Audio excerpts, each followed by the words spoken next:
अस्सलाम वालेकुम। KSK novels पर आप सबको वेलकम। एक खूबसूरत नावल के साथ हाजिर हैं जिसका नाम है गए वक्त का मलाल क्या रखना। नावल की राइटर हैं रुखसाना निगार। चलें नावल की जानिब बढ़ते हैं। राधिया राधिया, इसने दीवार से सर निकालते ही आवाज़ें लगाना शुरू कर दी। अचानक इसकी नज़र दूसरी कुर्सी पर बैठे हुए मंसूर भाई पर पड़ी। धूप सेंकते हुए वो मुताले में या तो वाकई गरक थे या इसकी आवाज़ सुनकर ऐसा पोस कर रहे थे। वो कुछ देर तो इंतज़ार करती रही कि शायद वो कोई जवाब दें, अगरचा इसकी उम्मीद कम ही थी। फिर भी वो सब्र से इस लंगड़ी मेज़ पर अपना आधा वज़न दीवार पर डाले खड़ी रही। मगर जब इनकी पोजीशन में काफ़ी देर तक कोई फ़र्क ना आया तो अब इसने खासी ज़ोर से किचन की तरफ देखते हुए राधिया को आवाज़ दी। मगर वहाँ तो हर तरफ सन्नाटे का राज था। क्या मुसीबत है, पता नहीं कहाँ मर गई है ये राधिया की बच्ची। वो झुंझला कर बोली, राधिया राधिया। इसकी आवाज़ काफ़ी बुलंद थी, मगर इस खुदा के बंदे में हरकत पैदा नहीं हुई और वो इतनी बेगैरत नहीं थी कि इससे हाथ जोड़कर इस्तदा करती कि अंदर से राधिया को बुला दें। फ़ोन पर भी कंप्यूटर बिठाया हुआ था। पता नहीं लोगों को लंबी लंबी कॉलें करने का शौक है, मगर बिल क्यों नहीं जमा करवाते।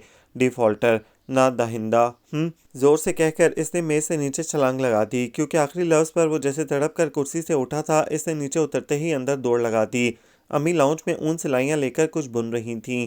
इसे तेज़ी से अंदर आते देखकर इन्होंने हाथ रोककर इसे कड़े तेवरों से घूरा। कहाँ से आई हो, चैन नहीं आता दो पल को तुम्हें? ओफ़ो अम्मी, यहीं थी। मुझे कहाँ जाना था, आपने असर की नमाज़ पढ़ ली?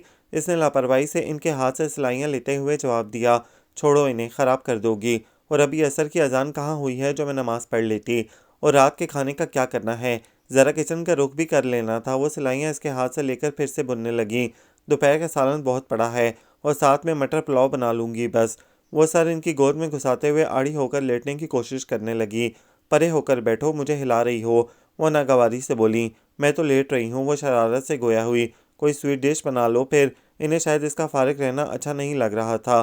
कुछ देर बाद फिर बोली, स्वीट डिश अबू को मना है, अहमद भाई यहाँ है नहीं, इन्हें पसंद है। मैं आजकल डाइटिंग कर रही हूँ और टीपू पहले ही बहुत मोटू होता जा रहा है, और आपको स्वीट डिश की क्या ज़रूरत, आप तो खुद इतनी स्वीट हैं। इसने ज़रा सा अचक कर इनका मुंह चूम लिया। अरे हटो भी, पता नहीं तुम्हारा ये बचपन का लाड प्यार कब ख़त्म होगा। खाना गिरा दिया लेकर इसे परे धकेलते हुए वो बोली। ठा किचन की खिड़की पर किसी ने पत्थर मारा। आवाज़ सुनते ही सहर छलांग मारकर उठ खड़ी हुई। चलो शुरू हो गया पथराओ। अगर जो किचन के दरवाजे खिड़कियां शीशे के होते तो तुम्हारे बाबा की सारी कमाई तो इस चांदमारी पर उठ जाती। वो गुस्से में आ गई थी। अम्मी प्लीज़, बस 15 मिनट में, मैं अभी आई। वो चुटकी बजाते हुए बाहर भाग गई। स्वेटर पहन लो कोई, शाम हो रही है। बड़े एक दूसरे की शक्ल देखने के रवादार नहीं और इनकी जान अटकी हुई है एक दूसरे में। वो जैसे खुद से बड़बड़ाते हुए बोली, कहाँ मर गई थी तुम? आवाज़ें दे देकर मेरा साउंड बॉक्स बैठ गया था। राधिया को देखते ही वो ज़ोर से बोली, अच्छा तो फिर खड़ा कैसे किया तुमने अपने साउंड बॉक्स को? राधिया मुस्कुराते हुए बोली, उफ, एक तो इस लंगड़ी मेज़ से मुझे ख़तरा है, किसी न किसी दिन ये मुझे लंगड़ा कर देगी। वो बड़ी एहतियात से ऊपर चढ़ी। कहाँ गया तुम्हारा सड़ियल भाई? इसने आगे होकर दूसरी तरफ झांकते हुए कहा। एक खबरदार, मेरे भाई की शान में गुस्ताखी न करना। राधिया उंगली उठाकर बोली, नहीं तो क्या मिलॉर्ड योर हाइनेस कहा करूं, इनके इखलाकियात पर कसायद लिखूं? ज़रा से भी मैनर्स इन्हें छू कर नहीं गुजरे। वो जैसे तप उठी। तुम इन्हें तंग जो करती हो, किसी दिन वो छिड़ गए ना। राधिया ने फिक्रा अधूरा छोड़ दिया। रहने दो, छिड़ गए ना, ये धमकियां किसी और को देना। मैं तो तुम्हारे भाई को नहीं छेड़ती। वो हंसकर बोली, ये भी करके देख लो, और वैसे भी मेरे भाई तुम्हारे सड़ियल भाई जैसे नहीं हैं, और यूं भी बिल्ली भी साथ घर छोड़कर शिकार ढूंढती है। तुम इतना तो नहीं कर सकती ना। इसने पुरयकीन लहजे में कहा। मोहब्बत और जंग में सब जायज़ होता है। राधिया लापरवाही से बोली। राधिया, वो चीखी, तुम पिट जाओगी मुझसे, शर्म तो नहीं आती स्टूपिड? वो जैसे खफा हो गई। अच्छा छोड़ो, तुम क्यों बुला रही थी मुझे? मैंने तुम्हारी आवाज़ सुनी थी, मैं समीन आपी की शर्ट सी रही थी। मंसूर भाई बैठे हुए थे, इनके होते आ जाती तो इन्होंने नीचे से सीढ़ी ही खींच लेनी थी। इसने सुलझुल लहजे में कहा। समीन आपी की कौन सी शर्ट? तुम बाजार गई थी? सहर ने ऐसे शख्स से दिखते हुए पूछा। दिमाग ख़राब है तुम्हारा? वही ग्रीन वाली जिस पर इन्होंने कढ़ाई की थी और शीशे लगाए थे।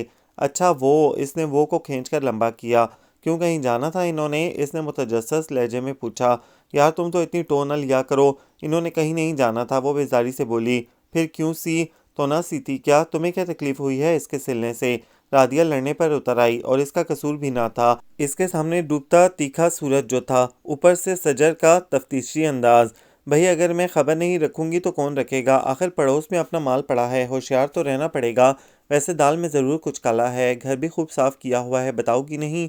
वो आगे झुकते हुए राजदारी से बोली, वहम का इलाज तो वो अपने हकीम लुकमान के पास भी नहीं था। तौबा, ये सूरज को तो देखो, यहीं आकर टिक गया है, मजाल है जो इधर उधर हो जाए। टिकटिकी लगाई हुई है, तुम ही अपना थोबड़ा मेरे आगे कर दो। वो झुंझलाकर बोली, मेरा थोबड़ा तुम्हें बड़ा महंगा पड़ेगा। वो आराम से बोली, इसमें कोई शक नहीं, इसकी गवाह तो ये दीवार भी है। वो मायनी खेज लहजे में बोली, मैं धप्पड़ मार दूंगी एक, तुम्हारे इस टमाटर होते मुंह पर, बदतमीज। अच्छा, अगर तुम मुझे नहीं बता रही तो मैं जा रही हूँ, और अगले 2 हफ्तों तक कमों को पत्थर मारना मुझे न बुलाना। वो धमकी देती हुई जाने लगी, जिसका रादिया पर खातिर ख्वाह असर हुआ। तुम तो जान को आ गई हो, भला बताओ, अगर मैंने शर्ट सी दी तो क्या गुनाह किया? तुम तो कहती थी कि कड़ी शराइत और हंगामी हालत के अलावा तुम ये गुनाह कर ही नहीं सकती। अब इस हंगामी हालत की वजाहत कर दो। तुम्हारे हाफजे से बड़ी तंग हूँ मैं। शैतान भी कुछ न कुछ भूल जाता होगा, मगर तुम तो इसकी भी गुरु हो इस मामले में। रादिया तंग आकर बोली, अच्छा टालो नहीं, बताओ। वो कुछ देर इसे देखती रही, फिर जैसे मजबूर होकर बोली, वो शाम को कुछ मेहमान आने वाले हैं आप ही को देखने। क्या? सजर जोर से चीखी, आहिस्ता मरवाओगी क्या? रादिया इसके मुंह पर हाथ रखते हुए बोली, कौन से मेहमान? तुम्हें शर्म नहीं आती? इसका चेहरा गुस्से से सुर्ख हो गया। नहीं, पहले आती थी, अब जब से तुम्हारी सोबत मिली है मेरी शर्म समझो रुखसत हो गई है। और वैसे भी शर्माना आप ही को चाहिए, क्योंकि मेहमान इन्हें देखने आ रहे हैं, मुझे नहीं। वो इत्मीनान से गोया हुई, मैं देख लूंगी तुम्हारे मेहमानों को भी। इसने धमकी दी, क्या करोगी? इन्हें बम से उड़ा दोगी? रादिया का लहजा मजाक उड़ाने वाला था। शायद उड़ा दूं, वो संजीदा थी।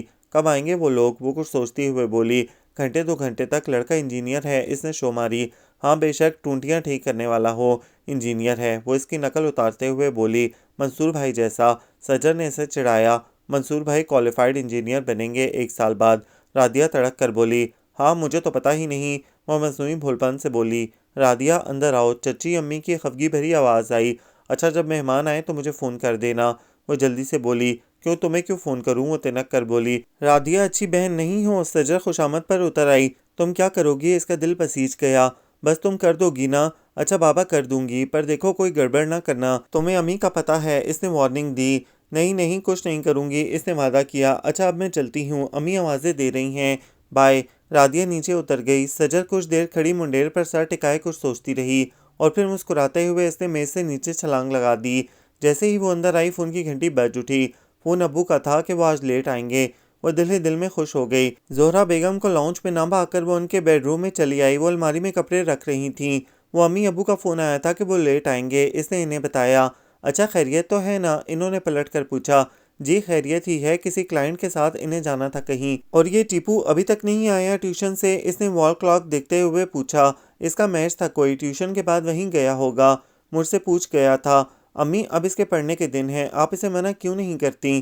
खेल भी ज़रूरी है पढ़ाई के साथ साथ, फिर वो पढ़ाई में बहुत अच्छा है। मुझे इसकी इतनी फ़िक्र नहीं, वो खुद भी कह रहा था 1 आध हफ्ते बाद वो ग्राउंड जाना छोड़ देगा, क्योंकि इसके मंथली टेस्ट शुरू होने वाले हैं। और हाँ, तुम्हारे एडमिशन कब हो रहे हैं? इन्होंने एक हाथ रोककर इससे पूछा। अभी हैं 15-20 दिन। वो इनके करीब आ बैठी और इनके साथ कपड़े तय करने लगी। अम्मी आप अबू से कहें ना, मुझे नहीं अब ये मैथ वैथ रखना, सारी ज़िंदगी 2 जमा 2 करते रहो। वो इनका मूड अच्छा देकर गोया हुई, कंप्यूटर दौर आ रहा है आगे, और तुम्हारा मैथ्स इतना अच्छा है, मार्क्स भी इतने अच्छे आए हैं एफएससी में, फिर क्यों भाग रही हो साइंस से? अम्मी मेरा नहीं दिल चाहता अब ये सब्जेक्ट्स पढ़ने को, और फिर हमें तो मैथ्स मंसूर भाई पढ़ाते थे, अगर आगे भी रख लिया तो मुश्किल हो जाएगी। इसे बहुत अच्छा पॉइंट सूझा था। वो कुछ देर चुप रही, फिर बोली, हाँ तुम ठीक कहती हो। राधिया ने कौन से सब्जेक्ट्स रखे हैं? Maths and physics. वो बेजारी से बोली, और तुम्हारा तो सांस नहीं आता जाता इसके बगैर, पढ़ लोगी? वो तंज से बोली, कॉलेज तो एक ही होगा ना, इसका रुझान है इस तरफ, मैं बस लिटरेचर और साइकोलॉजी रखूंगी। वो फैसला कुन लहजे में कहती हुई खड़ी हो गई। अच्छा अहमद का फ़ोन आए तो इससे कह देना, वो तुम्हारे अबू से बात कर लेगा। आप ही कह दीजिएगा, मैं भूल जाती हूँ काम की बातें। अच्छा मैं किचन में जा रही हूँ चाय बनाने, आप पियेंगी? इसने जाते जाते रुक कर पूछा। नहीं तुम ही पियो, ये सियाल मादा, जी नहीं भरता तुम्हारा इसे पी पी कर, रंग भी सांभला गया है। वो जैसे चाय के खिलाफ भरी बैठी थी। इसने किचन में आकर चाय का पानी चूल्हे पर रखा और फ्रिज से मटर निकालकर छीलने लगी। मटर छीलकर इसने चाय का कप उठाया और लाउंज में आ गई। टीवी ऑन ही किया था कि फ़ोन की बेल बज उठी। इसने रिसीवर उठाया, दूसरी तरफ रादिया थी। मेहमानों की आमद का बताते ही इसने फ़ोन रख दिया। वो चाय पीते हुए सोचती रही, फिर कप रखकर जोहरा बेगम के कमरे की तरफ चल पड़ी। अस्सलाम वालेकुम चची अम्मी। सज्जर ज़ोरदार आवाज़ से सलाम करते हुए ड्राइंग रूम में दाखिल हुई तो सब लोग इसकी तरफ मुतवज्जा हो गए। 3 मेहमान ख़वातीन थीं, जिनमें से एक उधेड़ उम्र की और 2 ज़रा दरमियानी उम्र की लग रही थीं। लड़के की बहनें या भाभियाँ होंगी। इसने अंदाज़ा लगाया। साथ में एक मर्द था, ज़्यादा उम्र का नहीं लगता था, मगर इसके सर का गंज और बड़ी हुई तोंद इसकी उम्र को धोखा दे रही थी। इसने जांचती हुई नज़रों से सबको देखा। औरतों के पहनावे से लगता था कि इनका ताल्लुक अच्छे खाते पीते घर से है। वो आदमी अलबत्ता इसे कुछ छिछोरा लगा। चाची अम्मी इसे देखते ही जैसे खोलकर रह गईं। इनका बस नहीं चल रहा था, वरना वो ना जाने क्या कर बैठती। इनमें से खातून मुस्कुराते हुए बोली, आपकी तारीफ तारीफ तो इस खुदा की जिसने हम सबको बनाया। ख़ास तौर पर इसने चोर नज़रों से इस छिछोरे को देखते हुए फिक्रा अधूरा छोड़ दिया। मुझे सजर कहते हैं। इसी वक्त समीन आपी चाय की ट्रॉली खाने पीने के सामान से लदी फंदी धकेलती हुई अंदर आईं। इन्होंने वही सब सूट पहना हुआ था। हल्का मेकअप करने के बावजूद इनका चेहरा बशाशत से आरी था, या शायद इसे ही लगा। वो धीरे से सलाम करके मेहमानों के सामने वाले सोफे पर चची अम्मी के साथ बैठ गईं। जी तो आप कुछ कह रही थीं। इसने मेहमानों को मुतवज्जा करने की कोशिश की, जो समीन का जायज़ा लेने में मशगूल थे। इसे बहुत गुस्सा आया। बेटा चाय मेहमानों के आगे रखो। चची अम्मी ने हतियल मकान आवाज़ को मुलायम बनाने की कोशिश करते हुए समीन से कहा, अरे चची अम्मी रहने दें आप ही को, मैं बनाती हूँ चाय। वो जल्दी से उठी और प्लेटें मेज़ पर सजाने लगी। सायरा बानो खून के घूंट पीकर रह गईं और उधेड़ उम्र खातून के साथ बातें करने लगीं। बेटा तुम पढ़ती हो? खातून समीन से मुखातिब थीं। नहीं जी, ये पढ़ चुकी, जवाब सजर ने दिया। समीन ने सिर्फ पलकें उठाईं और सजर का जवाब सुनकर फिर गिरा दी। अच्छा फिर क्या करती हो? खातून की शायद तसल्ली नहीं हुई थी, फिर समीन से पूछने लगी, जो सब जिंदा लोग करते हैं, खाती हैं, पीती हैं और सोती हैं। काम से अलबत्ता इन्हें कोई खास लगाव नहीं। चाय का कप इन्हें थमाते हुए सजर ने जवाब दिया। चची अम्मी की बर्दाश्त शायद जवाब दे गई। वो एकदम उठ खड़ी हुई। तुम समीन को लेकर अंदर चलो, वो दांत पीस कर इससे बोली। जी अच्छा। वो जो इस आदमी को कप थमाने लगी थी और इसने लेने के लिए हाथ आगे बढ़ाया था, सजर ने इसके बड़े हुए हाथ को नज़रअंदाज करते हुए कप दोबारा मेज़ पर रख दिया और पलटकर समीन का हाथ थामा और चले आप ही कहते हुए बाहर निकल गई। ये क्या हरकत की तुमने? जैसे ही वो कमरे से बाहर आई, समीन इस पर बरस पड़ी। है मैंने क्या किया? चाची अम्मी ने खुद ही तो कहा था कि आपको लेकर अंदर चलूँ, जान बनते हुए बोली। बहुत बुरी बात है सजर, इस तरह करने से क्या होगा? वो जैसे रो देने को थी, और इस तरह करने से भी कुछ नहीं होगा। वो इनकी भीगती आंखों की तरफ इशारा करते हुए बोली। मुहाल है यूं जब्त को आजमाना, वो गुनगुनाई। आपको इस जबरी नुमाइश के खिलाफ एहतजाज करना नहीं आता? नहीं, और मुझे एहतजाज करना भी नहीं, समीन आपी सख्त लहजे में कहती हुई अपने कमरे में चली गई।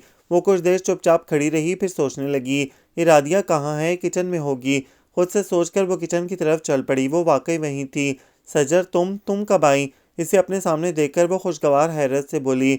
बस अभी आई थी। अच्छा मैं चलती हूँ, अम्मी इंतज़ार कर रही होंगी। वो किचन के दरवाजे से पिछले सहन की तरफ मुड़ गई। हैं ये तुम आई किधर से और जा किधर रही हो? ड्राइंग रूम में गई थी। वो इसके पीछे आई। हाँ, जिस काम से आई थी वो हो गया बाय। वो तेज़ी से सीढ़ियों की तरफ बढ़ गई। सूरज डूब चुका था और तारीकी फैल रही थी। फिजा भी खुनक हो रही थी। रादिया उलझती हुई वापस किचन में आ गई। मैं पूछती हूँ आई क्या करनी थी वो लड़की यहाँ? जिंदगी अजीरन कर दी है इन लोगों ने। लो बताओ, जब कोई रिश्ता नहीं नाता नहीं तो फिर क्यों जासूसियां कराती फिरती हैं ये जोहरा बेगम? सायरा गुस्से से खोलती हुई चिल्ला रही थी। ओफो भाई, अगर वो आ ही गई थी तो क्या हो गया? इसने कोई बदतमीजी तो नहीं की? और रिश्ते नाते यूं तो ख़त्म नहीं होते बेगम। हसान साहब का लहजा ठंडा था, जो सायरा बानो को तपा गया।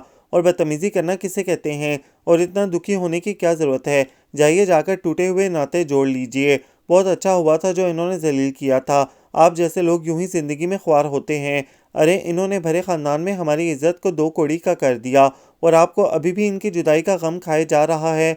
अच्छा छोड़ो भी इस किस्से को, ये बताओ वो लोग तुम्हें कैसे लगे? इन्होंने इनका ध्यान बटाने को पूछा। हाक देखती मैं इन लोगों को। छटांग भर की छोकरी ने आते ही सबकी आंखों में धूल झोंक दी। ना मैंने इनसे कुछ पूछा, ना इन्होंने समीन से तसल्ली से बात की। एक उधम सा मचा दिया इस लड़की ने। और ये रादिया की तो मैं खूब खबर लूंगी, इसी ने इसे बताया होगा। इनका गुस्सा ठंडा नहीं हो रहा था। तुम ख्वामखा गुस्से में आ जाती हो। शायद इन लोगों ने महसूस भी ना किया हो और तुमने इस बात को जी से लगा लिया। वैसे कुछ कहकर तो गए होंगे। हसान साहब ने किताब साइड टेबल पर रखते हुए तकिए को सर के नीचे दोहरा किया और लिहाफ सीने तक ओढ़ लिया। यानी अब जो भी बात होगी आखिरी बात होगी, क्योंकि इसके बाद वो सिर्फ एक काम करते थे, लैंप और आंखें दोनों बंद करने का। हाँ कह रहे थे, एक दो रोज़ में फ़ोन करेंगे। सायरा ने बेजारी से जवाब दिया और बाथरूम की तरफ चल पड़ी। हसान साहब ने लैंप का स्विच ऑफ करके करवट बदल ली। आप अम्मी की आवाज़ें सुन रही हैं? ऐसा क्या कर दिया था सजर ने? रादिया ने किताब पढ़ती समीन आपी से कहा। हैं? हाँ सुन रही हूँ, वो मुख्तसरन कहकर फिर किताब की तरफ मुतवज्जा हो गई। आप यूनिवर्सिटी में एडमिशन ले रही हैं? वो इनके बिस्तर की पाइंती की तरफ बैठते हुए बोली। हाँ भाई, और क्या करूँ फिर? समीन ने किताब बंद की और सवालिया नज़रों से इसकी तरफ देखा और अम्मी जो आपका दूसरे चौथे दिन स्वयंवर रचाती हैं वो बेवकूफ़, स्वयंवर में तो लड़की को इख्तियार होता है इंतखाब का। और ये तो वो जुमला अधूरा छोड़कर चुप हो गई। अम्मी मान जाएंगी आपके दाखिले के लिए? पता नहीं, समीन आपी ने गहरा सांस लिया। पता तो खैर आपको है, अम्मी हर हाल में चौंकाना चाहती हैं सबको। अगर ऐसा भी है तो मैं क्या कर सकती हूँ? वो बेबसी से बोली। एहतजाज करें? क्यों? उन्होंने क्या किया है कि मैं एहतजाज करूं? इनकी कोई भी सोच हमारी बेहतरी के अलावा नहीं हो सकती, मुझे इसका पूरा यकीन है। वो मजबूत लहजे में बोली। रादिया बस इन्हें देख कर रह गई। अच्छा आप सो जाओ, रात काफ़ी हो गई है। और हाँ, दादाजी नहीं आए पुप्पो की तरफ से? नहीं, सजर ने बताया तो नहीं, शायद कल आए। अच्छा मैं लाइट ऑफ करने लगी हूँ। इसके लाइट ऑफ करने से पहले ही समीर लिहाफ में सर दे चुकी थी। आहा, दादाजी आए हैं। गेट खुलते ही सजर दादाजी को देखकर खुशी से चिल्लाई। बड़े ख़राब हैं आप, इतने दिन लगा दिए। वो उनके साथ लिपटते हुए बोली। बेटा जब बड़े हो जाते हैं ना तो फिर ख़राब ही होना पड़ता है, और बुढ़ापा तो है ही सब खराबियों की जड़। इन्होंने इसके सर पर हाथ फेरते हुए कहा। किसी और को भी देख लिया करो, लगता है तुम्हारी करीब की नज़र ख़राब होती जा रही है। साथ भाई गाड़ी बंद करके इनके करीब आते हुए बोले। जी मेरी करीब की नज़र बिल्कुल ठीक है, अलबत्ता लगता है आपकी दूर की नज़र अब दूर मार नहीं रही। वो जुमाइनी लहजे में मुस्कुराते हुए बोली। सजर कौन आया है? अंदर से जोरा बेगम की आवाज़ आई। अरे बेटा मुझे तो अंदर छोड़ाओ, फिर ये मुबासे कर लेना, मुझसे तो अब 2 घड़ी खड़ा नहीं हुआ जाता। अकील अहमद दोनों को देखकर बोले। सॉरी सॉरी नाना जी। साथ जल्दी से आगे बढ़ा और इन्हें सहारा देकर अंदर की तरफ चल पड़ा। वो भी गेट बंद करके इनके पीछे चल पड़ी। अस्सलाम वालेकुम अब्बा जी। जोरा बेगम उठकर खड़ी हो गई। अकील अहमद ने इनके सर पर प्यार किया और वहीं सोफे पर बैठ गए। और कैसी रही आपकी तबीयत? सफ़ीना ठीक थी और लैला और साथ बेटा तुम कैसे हो? इन्होंने सबका हाल पूछा। ठीक है सब, साथ बेटा बैठ जाओ तुम भी। वो गहरे गहरे सांस लेते हुए बोले। नहीं नाना जी, मुझे अब इजाज़त दें, कॉलेज से देर हो रही है मुझे। अच्छा ठीक है जाओ अब तुम। इन्होंने छड़ी सोफे की साइड के साथ खड़ी की और सोफे की पुर्श से टेक लगाकर बैठ गए। एक ही क्लास में हो तुम और मंसूर? इन्होंने साथ से पूछा। नाना जी कॉलेज एक है, डिपार्टमेंट्स मुख्तलिफ हैं। वो केमिकल में है और मैं मैकेनिकल में, बस मीम का हेर फेर है। वो मुस्कुराते हुए बोला।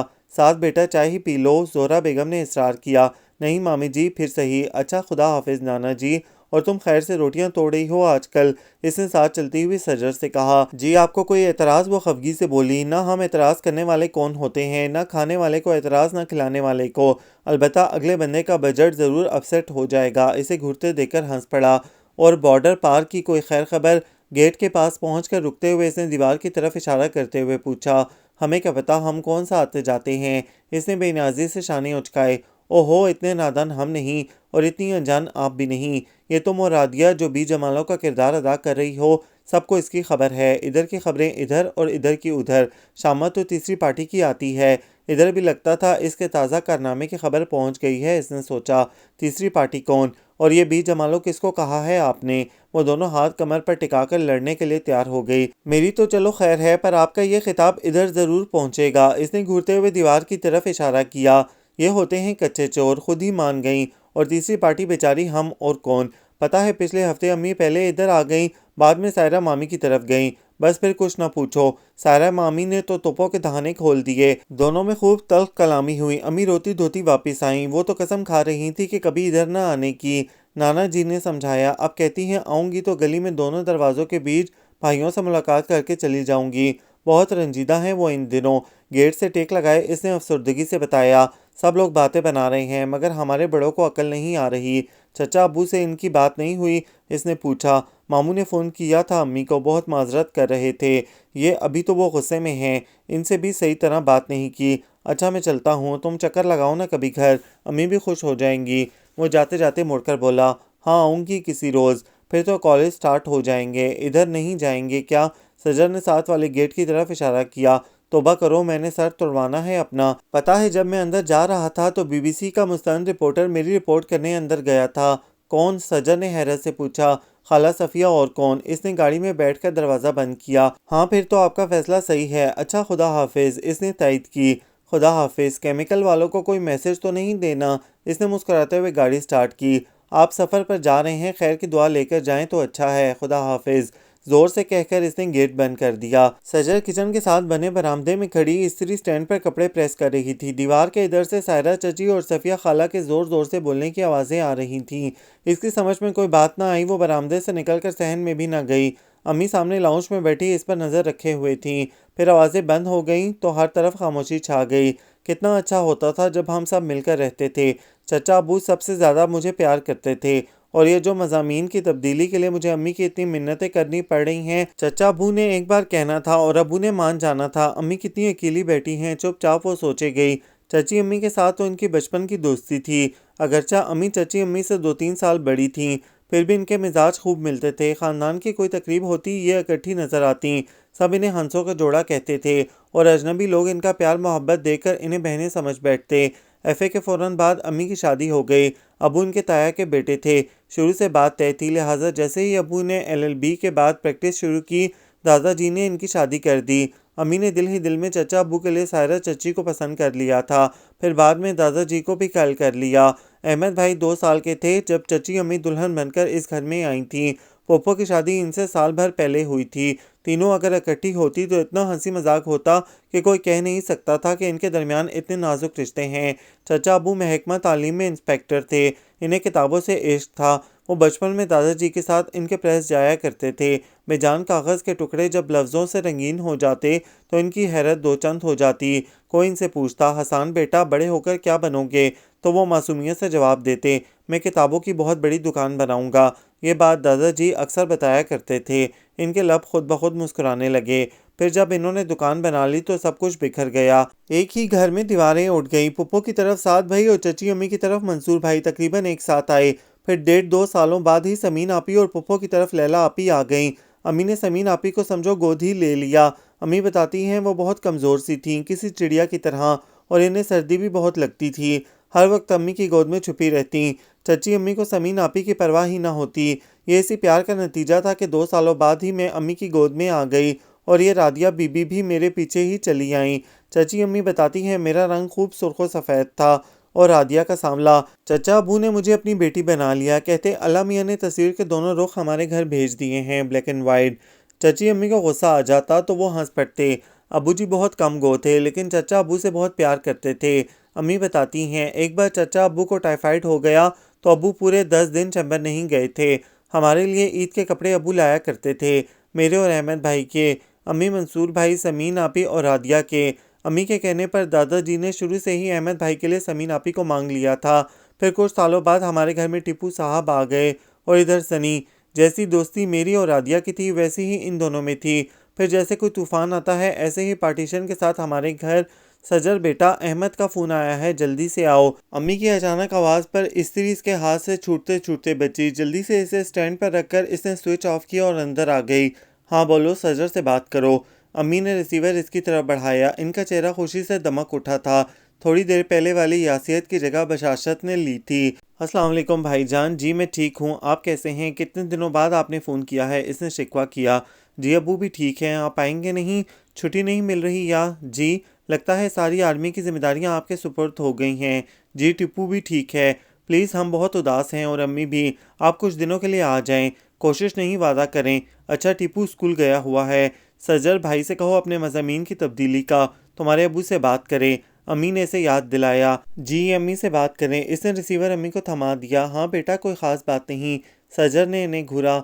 हाँ तो रात को फ़ोन कर लेना अपने अब्बू को। ये सजर साइंस नहीं पढ़ना चाहती आगे। तुम अपने अब्बू को इस बात के लिए मना लेना। अच्छा याद से ये काम करना, ये बहुत टेंस हो रही है। हाँ सब ठीक हैं। हाँ अब्बा जी भी ठीक हैं, तुम्हें बहुत याद करते हैं। अच्छा तुम आने की कोशिश करना और अपना बहुत ख्याल रखना। अच्छा खुदा हाफिज़, अल्लाह तुम्हें अपनी अमान में रखे। इन्होंने रिसीवर क्रेडल पर रख दिया। क्या कह रहे थे? वो मुतजस्सिस होकर पास बैठ गई।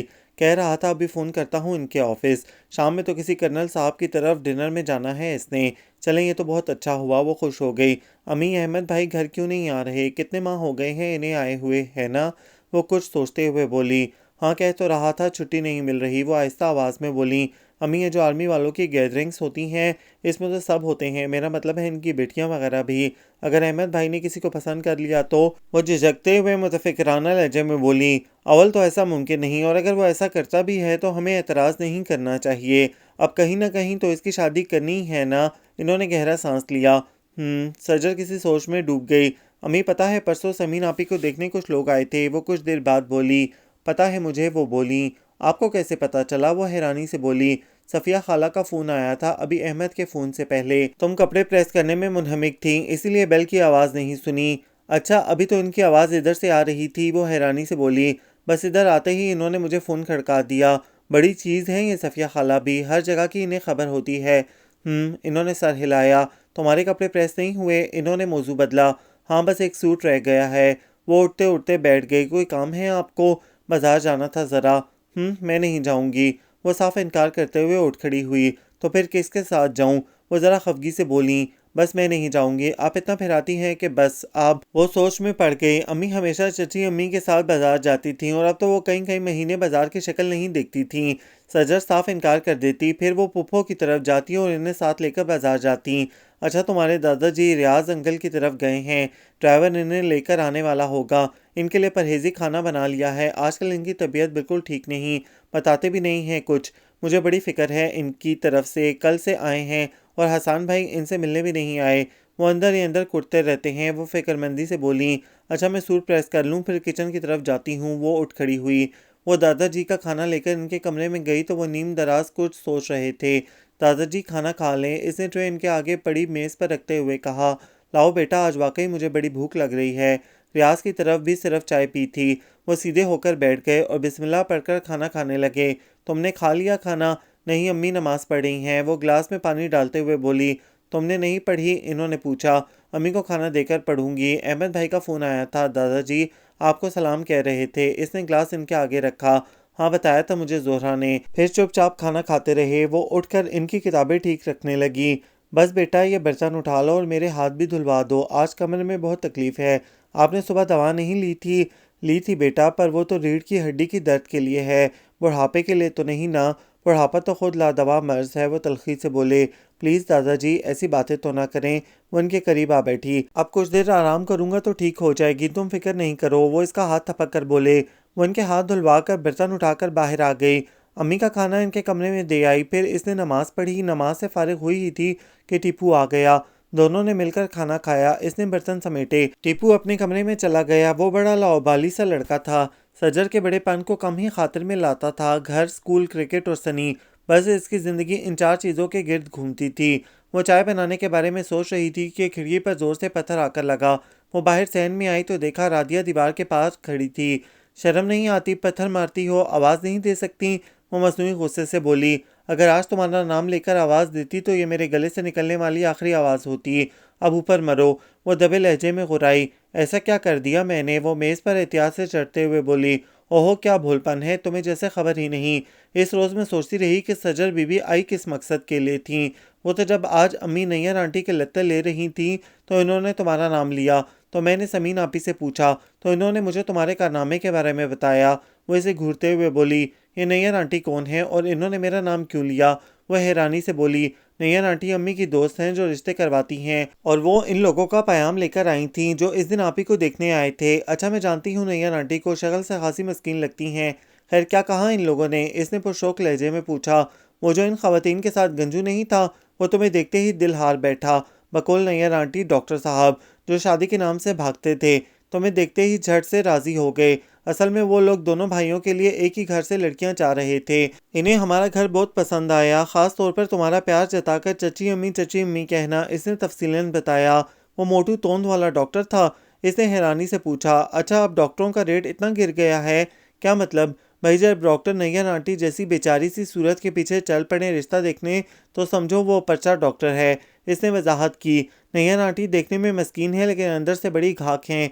वैसे भी इनका प्रोफेशन ऐसा है कि इन्हें शरीफ नज़र आना पड़ता है, वरना लोग इन पर एतबार कैसे करें। और वो आफ्ताब साहब एलोपैथिक डॉक्टर नहीं बल्कि होम्योपैथिक डॉक्टर हैं। और तेरे तो ऐश हो जाएंगे, बीमारी में मीठी मीठी गोलियां खाने को देंगे। वो एक आंख दबाकर बोली। लानत हो तुम पर। अच्छा, चची अम्मी ने क्या कहा? वो बेताबी से बोली। इन्होंने साफ इनकार कर दिया कि ये हो ही नहीं सकता कि जिस घर में सजर जाए वहाँ मैं अपनी किसी बेटी का रिश्ता कर दूँ, भले वो कोई मिनिस्टर ही क्यों ना हो। हाय, चची अम्मी ने ऐसा कहा? वो दुख से बोली। छोड़ो, ऐसी बातों को दिल से नहीं लगाते।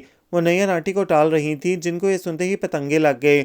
दोनों तरफ से फीस मारी जा रही थी। उन्होंने खूब बहस की, बल्कि उन्होंने अभी और भेजा खाना था हमारा कि खाला सफिया आ गई। सारी बात सुनकर इन्होंने नैयर आंटी को ठंडा किया और फिर इन्हें साथ लेकर उठी। तोबा, इतना सर में दर्द हो रहा है सुबह से ये चख चख सुनकर। इन्होंने दोनों हाथों से कनपटियों को दबाते हुए कहा। तो गोया खतरा टल गया। इसने गहरा सांस लिया। हाँ, टला है, खत्म नहीं हुआ। रादिया अफसरदगी से बोली। चलो मिट्टी डालो, आओ अच्छी सी चाय बनाकर पीते हैं इस खुशी के मौके पर। तुमने खाना खा लिया? हाँ, खा ही लिया है। चलो दादाजी से भी मिल लूँ। वैसे कल इन्हें मानी भाई आएंगे लेने, कैसी तबीयत है इनकी? बस ठीक है, अभी तो शायद सो गए हैं। और ये कल तो मंसूर साहब को ना भेजना इन्हें लेने यहाँ, चाचा अबू को भेज देना। वो सोचते हुए बोली। कितने दिन हो गए इन्हें देखे हुए? जी, जैसे मेरे कहने पर तो चल ही पड़ेंगे तुम्हारे चाचा अबू। इनकी अना इन्हें ऐसा करने देगी? और ये मंसूर भाई तुम्हें काटते हैं क्या? काटते तो चलो कोई बात नहीं थी, मुझे देखकर तो वो ऐसी शक्ल बनाते हैं जैसे किसी का मरसिया पढ़कर आ रहे हों या पढ़ने जा रहे हों। ख्वामख्वाह जिंदगी से मायूसी होने लगती है। ओहो, क्या जिंदगी की सारी उम्मीदें इन्हीं से वाबस्ता हैं? इसने छेड़ते हुए कहा। बकवास नहीं करना फजूल, आ जाओ अगर चाय पीनी है। हर तरफ चैन ही चैन है, अम्मी भी सो गई हैं। इसने मेज से छलांग लगाते हुए कहा। मेरा हाथ तो पकड़ो बेवफा लड़की। रादिया दीवार पे बैठी चिल्लाई। आ जाओ, कुछ नहीं होता। वह लापरवाही से कहते हुए किचन की तरफ चल पड़ी। खुशबू भी इसकी तर्ज पजीराई पर गई। धीरे से मेरे हाथ को छूकर गुजर गई। आंधी की जद में आए हुए फूलों की तरह मैं टुकड़े टुकड़े होके फिजा में बिखर गई। जिस वक्त मंसूर दादाजी को लेने आया, वो लाउंज में बैठी धड़ धड़ माल्टे छीलकर खा रही थी। कॉरिडोर से गुजरते हुए इसने जूही सजर की खिड़की में से एक झलक देखी। इसने अपनी अकड़ी हुई गर्दन को और भी सीधा कर लिया। माल्टा खाती सजर का मुंह कड़वा हो गया। पता नहीं क्या हो गया है इन्हें। आखिर और लोग भी तो हैं, वो तो ऐसी शक्लें नहीं बनाते। हालांकि चची अम्मी को भी मुझे देखकर गुस्सा सा आ जाता है, मगर ऐसी बेजारी तोबा, वो खुद से सोचने लगी। जब वो दादाजी को सहारा देते हुए ला रहा था, इसे शरारत सूझी। जैसे ही इनकी पुश्त खिड़की की तरफ हुई, इसने ताकर माल्टे का छिलका मंसूर की तरफ जोर से फेंका। अगरचा इसका निशाना कभी भी अच्छा नहीं रहा था, मगर आज पता नहीं कैसे ठीक लग गया। वो तिलमिलाते हुए मुड़ा। वो जल्दी से खिसक कर मेज की आड़ में नीचे बैठ गई। जब वो चले गए तो वह हाथ झाड़ते हुए खड़ी हो गई। बुरी बात है सजर बीबी, वो तुम्हारे उस्ताद मोहतरम भी रहे हैं। इसने खुद को सर्जिंच करते हुए कहा। हाँ, तो इन्हें भी पढ़े लिखे जाहिलों वाले काम नहीं करने चाहिए। लड़ाई बड़ों के दरमियान है, इन्हीं के दरमियान रहने दें। यह हजरत खुद जज बन बैठे हैं। इसने बड़बड़ाते हुए छिलके प्लेट में समेटे। इसी वक्त फ़ोन की बेल बज उठी। हेलो, इसने रिसीवर उठाया।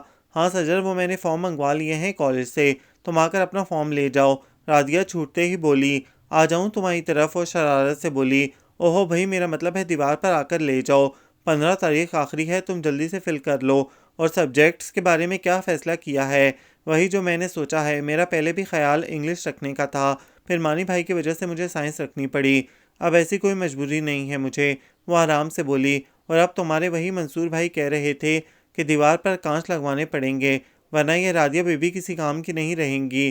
क्या? वो चीख पड़ी। देखा, यही वो हरकतें हैं जिसकी वजह से मैं इनसे चिढ़ती हूँ। भला बताओ, हम अगर 2-4 बातें कर लेते हैं तो किसी को क्या तकलीफ? वो गुस्से में आ गई। इन 2-4 बातों में ही तो सारी बातें आ जाती हैं बकौल इनके। और फिर अम्मी भी इनके हम ख्याल हैं। आप ही के रिश्ते वाली बात अभी ताज़ा है ना? ये मंसूर साहब तो बड़े ऊंचे हथकंडों पर उतर आए हैं। इसके लहजे में अफसोस था। खैर, मैं ऐसा नहीं होने दूंगी, तुम फिक्र नहीं करो। हाँ, आकर फार्म ले जाओ, बल्कि पेन ले आओ, अभी फिल कर लेते हैं। रादिया को शायद बहुत जल्दी थी। अच्छा, इसने बेदिली से कहा और फ़ोन रख दिया। फॉर्म जमा करवाने से एक दिन पहले इसने सोचा फिर तो कॉलेज स्टार्ट हो जाएगा, क्यों ना एक दफ़ा पूरे घर की धुलाई कर लूँ। बस ये सोचना था। इसने पाइप और झाड़ू उठाई और सारे घर की सफाई करने लगी। मौसम अच्छा था, हल्की हल्की धूप के बावजूद सर्दी ज़्यादा नहीं थी। छोटा सा टेप रिकॉर्डर इसके साथ साथ सारे घर में फिर रहा था। अम्मी को ऊंची आवाज़ नापसंद थी, इसलिए टेप रिकॉर्डर भी इसके साथ हर कमरे में सफ़र कर रहा था। आखिर में ऊपर गैलरी रह गई थी। वो थक चुकी थी, मगर फिर ख्याल आया कि अगर अहमद भाई छुट्टी पर आए तो इनके दोस्तों का रात गए तक वहीं ठिकाना होती है।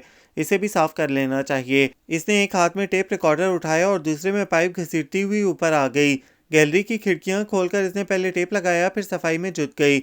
इब्रारुल हक ने पूरी गैलरी सर पर उठाई हुई थी। अजदी गल नहीं अजला तो असी अख तेरे ते रखने इधर उधर ना तक एवी आपा ते इधर वसने तेरे हिजर विच रोंदे रहंदे तैनू वेख के सहने पीनी पेप्सी ते खाने बर्गर बल्ले नी खुराका तेरियां जिटी रोड ते बरेकां लगियां। गाने की धुन के साथ साथ वो रगड़ रगड़ कर फर्श साफ कर रही थी। धोते धोते वो बाहर रीलिंग तक आ गई। धूप से मिटती हुई दीवारों तक आ गई थी। लॉन की दीवार के बिल्कुल साथ मंसूर मियाँ किताब हाथ में लिए इसकी वर्गदानी कर रहे थे। इनके आगे मेज पर पड़ी प्लेट में गर्मा गर्म गाजर का हलवा और साथ में भाप उड़ाती चाय का कप पड़ा था। सजर की भूख चमक उठी और गाजर का हलवा तो इसकी कमज़ोरी था, और वो भी चची अम्मी के हाथ का। इसने झाड़ू उठाई, शलवार के पांचे ऊपर किए और पाइप वाला हाथ जैसे ही घुमाया, पानी की मोटी सी धार बेकाबू होकर रीलिंग की ग्रिल से होती हुई सीधी पहले मंसूर पर और फिर मेज़ पर पड़े हलवे की प्लेट को शराबोर कर गई। इसके तो आसान ही खता हो गए।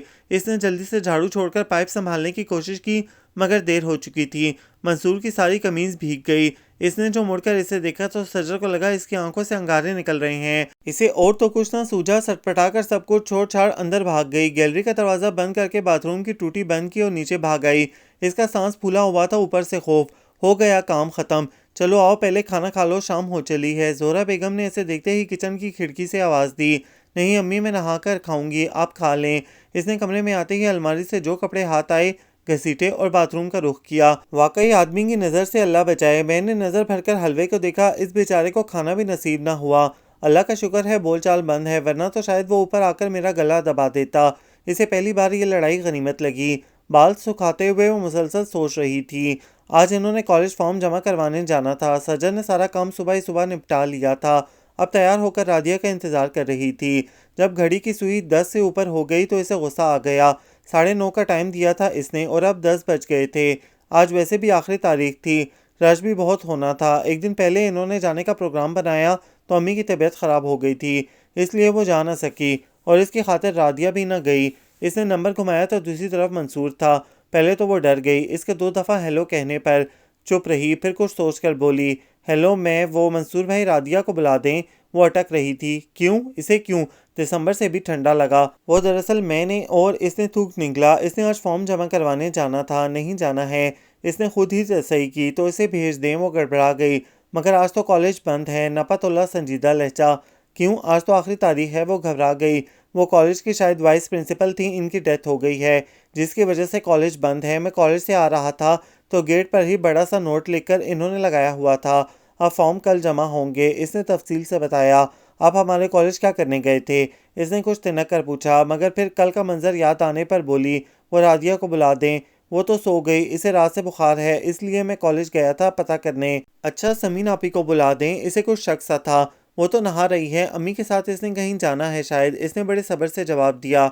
अच्छा ठीक है, इसने मायूसी से कहा, और इसके खुदाफिज से पहले ही इधर से लाइन बेजान हो गई। मंसूर भाई, किसका फ़ोन था? रादिया फ़ोन के पास आकर खड़ी हो गई। मंसूर ने कोई जवाब न दिया तो इसने कंधे उचकाते हुए रिसीवर उठाया और नंबर डायल करने लगी।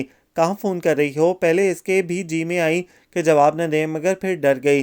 वो सजर से कह दूँ गेट पर आ जाए, मैं बाहर आ रही हूँ। वो हाँ याद आया, कुछ देर पहले इसका फ़ोन आया था, कह रही थी रादिया से कह दें मैं अबू के साथ कॉलेज जा रही हूँ, अम्मी की तबीयत ठीक नहीं, इसलिए मुझे जल्दी वापस आना है। मंसूर ने कुशन खींचकर गोद में रखते हुए इसके तासुरात देखे, जो बड़ी जल्दी इसकी बात सुनकर बदल गए थे। बदतमीज़ घटिया ना हो तो मुझे कल भी रुकवा दिया और आज मज़े से चली गई। इसने अगर जल्दी आना था तो क्या मैंने वहाँ झूले लेने थे? वो माचिस की तीली की तरह एकदम से भड़क उठी। मंसूर ने मुंह नीचे करके मुस्कुराहट को छुपाया। अब मैं क्या करूं? देर हो गई है, इसे तो मैं आकर पूछूंगी। वो मुक्का लहराती हुई बोली, वो तुम्हें छोड़कर चली गई और तुम फिर भी आकर इसे पूछूंगी? इंसान में कुछ गैरत होनी चाहिए। इसने इसे ढीठ करना चाहा। अच्छा, इससे बोलूंगी ही नहीं। इसने ये फिक्रा शायद मंसूर की तसल्ली के लिए कहा था। अच्छा भाई, मुझे ले जाएं, सच्ची देर हो रही है। वो मिन्नत करने लगी। अच्छा, तुम भी क्या याद करोगी? वैसे तुम्हारा काम करना नहीं चाहिए, मंसूर ने कुशन सोफे पर रखते हुए कहा, और रादिया का तो बुरा मानने का कोई इरादा नहीं था, इसलिए आगे आगे चल पड़ी। सुबह इसने मंसूर से कह तो दिया था कि सजर से नहीं बोलेगी, मगर जब 3 बज गए तो इसके सब्र का पैमाना लबरेज हो गया। फिर ख्याल आया, क्या पता ताई अम्मी की तबीयत ज़्यादा ना बिगड़ गई हो, मुझे मालूम तो करना चाहिए। ये सोचकर वो पिछले सहन में आई, संभल कर सीढ़ी पर पाँव रखकर ऊपर चढ़ी। दूसरी तरफ मुकम्मल खामोशी थी। सूरज की शुआएं भी बुझी बुझी सी थीं। अगरचा नवंबर का दूसरा हफ्ता था, मगर सर्दी बहुत ज़्यादा ना थी। कुछ देर खड़ी इंतजार करती रही, फिर नीचे उतरकर गमलों के पास पड़े 2 छोटे छोटे पत्थर उठाए और ऊपर आकर किचन की खिड़की पर एक पत्थर मारा। कोई जवाब न आया। फिर दूसरा मारा। ओफो, अब फिर नीचे उतरकर पत्थर उठाऊं? इससे कोफ्त होने लगी। क्या पता घर में कोई ना हो, वो सोचने लगी। इसी वक्त सजर ने किचन की खिड़की से मुंह निकाला। आ रही हूँ, सब्र करो। अगले लम्हे वो बाहर थी। कहाँ थी तुम? कितनी देर से खड़ी हूँ? इसे देखते ही वो सारी नाराजगी भूल गई। मेरी आंख लग गई थी। तुम्हारी चांद मारी की आवाज़ सुनकर अम्मी ने मुझे उठाया। और तुम्हारे बुखार का क्या हाल है? वो मेज़ पर चढ़कर खड़ी हो गई। मेरा बुखार? मुझे कब बुखार हुआ? इसे हैरत हुई। बल्कि तुम बताओ ताई अम्मी का क्या हाल है? और ये तुमने बड़ी अच्छी हरकत की सुबह मुझे छोड़कर जाने वाली। वो गुस्से से बोली, कहाँ जाने वाली, मैं कहाँ गई। वो भौंचकी रह गई।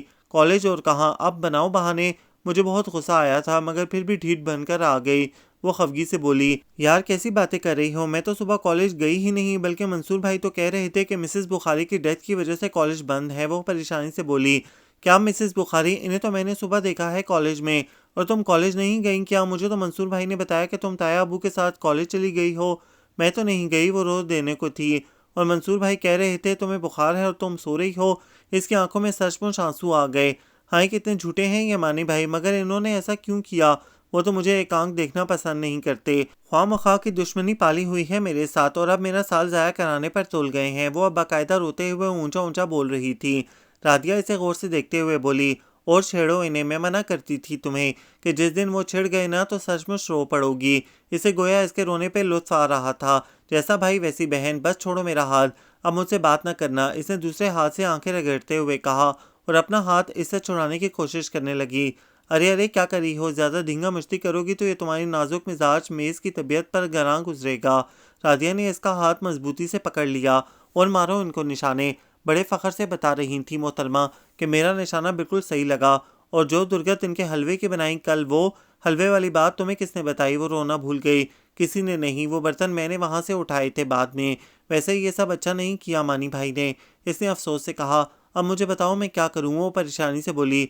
करना क्या है, लेट फीस के साथ फॉर्म जमा करवा दो। वो लापरवाही से बोली, छोड़ो मुझे, ये मुझे भी पता है। वो गुस्से से हाथ छुड़ाते हुए बोली, ओफो तुम्हें बहुत गुस्सा आने लगा है। अच्छा अपना फॉर्म मुझे ला कर दो, अब ये मानी भाई ही जमा करवा के आएंगे और अपनी जेब से फीस भी भरेंगे। जी नहीं, मैं नहीं, अब इन पर भरोसा नहीं कर सकती। वो खफगी से बोली, समझा करो ना, अब यह मुकदमा रात को मैं अबू के सामने पेश करूंगी तो देखना कैसे भीगी बिल्ली की तरह गिग्याने लगेंगे। बस मुझे फॉर्म ला दो, अब ये मेरी जिम्मेदारी है। ओफो ये तो सफ़िया खाला की आवाज़ है, नीचे बैठ जाओ। राधिया के एकदम कहने पे वो नीचे बैठ गई। अरे ये घर वाले कहाँ चले गए दरवाजे खुले छोड़कर? वो बोलती हुई इधर ही आ निकली तो राधिया पर नज़र पड़ी। ये तुम दीवार से लटकी क्या कर रही हो? वो खाला दुपट्टा गिर गया है इधर, सोच रही हूँ कैसे उठाऊँ। वो इनकी तरफ घूमते हुए बोली, पूरे घर में दुपट्टा लटकाने की यही जगह रह गई थी क्या? वाह बीबी, ये उल्लू किसी और को बनाना, बड़े एक दूसरे की शक्ल नहीं देखते। और ये बालिश भर की छोकरियां हम वक्त दीवार से टंगी खुसर फुसर करती रहती हैं। अम्मा बाबा की लाज रखने वाली लड़कियों का ये चलन नहीं होता। वो नॉन स्टॉप बोले गई। खाला तायरा बाजी और रोशन बाजी को ही साथ ले आती आप, इनसे मिलने को कितना दिल चाह रहा था। राधिया ने ऐसे जाहिर किया जैसे वो इनसे मिलने को बेहाल हो रही थी। ए बी, दिल को इतना खुला ना छोड़ो कि हर वक्त कुछ न कुछ चाहने में ही लगा रहे। वो हाथ नचाकर बोली। इसे हंसी आ गई। और वो दोनों कोई फारिग थोड़ी है कि मुंह उठाए लोगों के घरों में मुंह मारती फिरें। 100 काम होते हैं घरों के। माँ कहाँ है तुम्हारी? इन्हें जैसे कुछ याद आया। वो और आप ही बाजार गई हैं, आप आए अंदर बैठे। वो आखिरी डंडे से छलांग मारकर उतरी। नहीं रहने दो तुम, मेरे लिए तुम तकलीफ ना करो, मैं चलती हूँ। वो चल पड़ी। और हाँ कहो तो मैं दुपट्टा ला दूँ? जाते जाते वो तंज भरे लहजे में बोली। वो उठकर रह गई। जी नहीं, रहने दे, मैं सनी से मंगवा लूंगी। इसने बड़ी मुश्किल से जब्त किया। अच्छा दरवाज़ा बंद कर लो, अच्छा वतीरा है भाई, घर में ना कोई मर्द और दरवाजे चारों पट खुले, जो मर्जी आ जाए मुंह उठाकर आपकी तरह। इसने दिल में कहा। वो मंसूर भाई अभी गए थे ना मैं बंद करने। इसकी मिनमिनाहट इन्होंने सुनने की भी जहमत गवारा नहीं की और बाहर निकल गई। इसने ज़ोर से दरवाज़ा बंद किया। गहरा सांस लेते हुए सोचने लगी, पता नहीं अल्लाह ने इन्हें किस मिट्टी से बनाया है। एक ये और एक चमन चच्चा, साजिशी जहनों के मालिक हूँ। वो बड़बड़ाती हुई अंदर की तरफ चल पड़ी। जो दिल में है आंखों के हवाले नहीं करना, खुद को कभी ख्वाबों के हवाले नहीं करना। इस उम्र में खुशफहमियाँ अच्छी नहीं होती, इस उम्र को वादों के हवाले नहीं करना।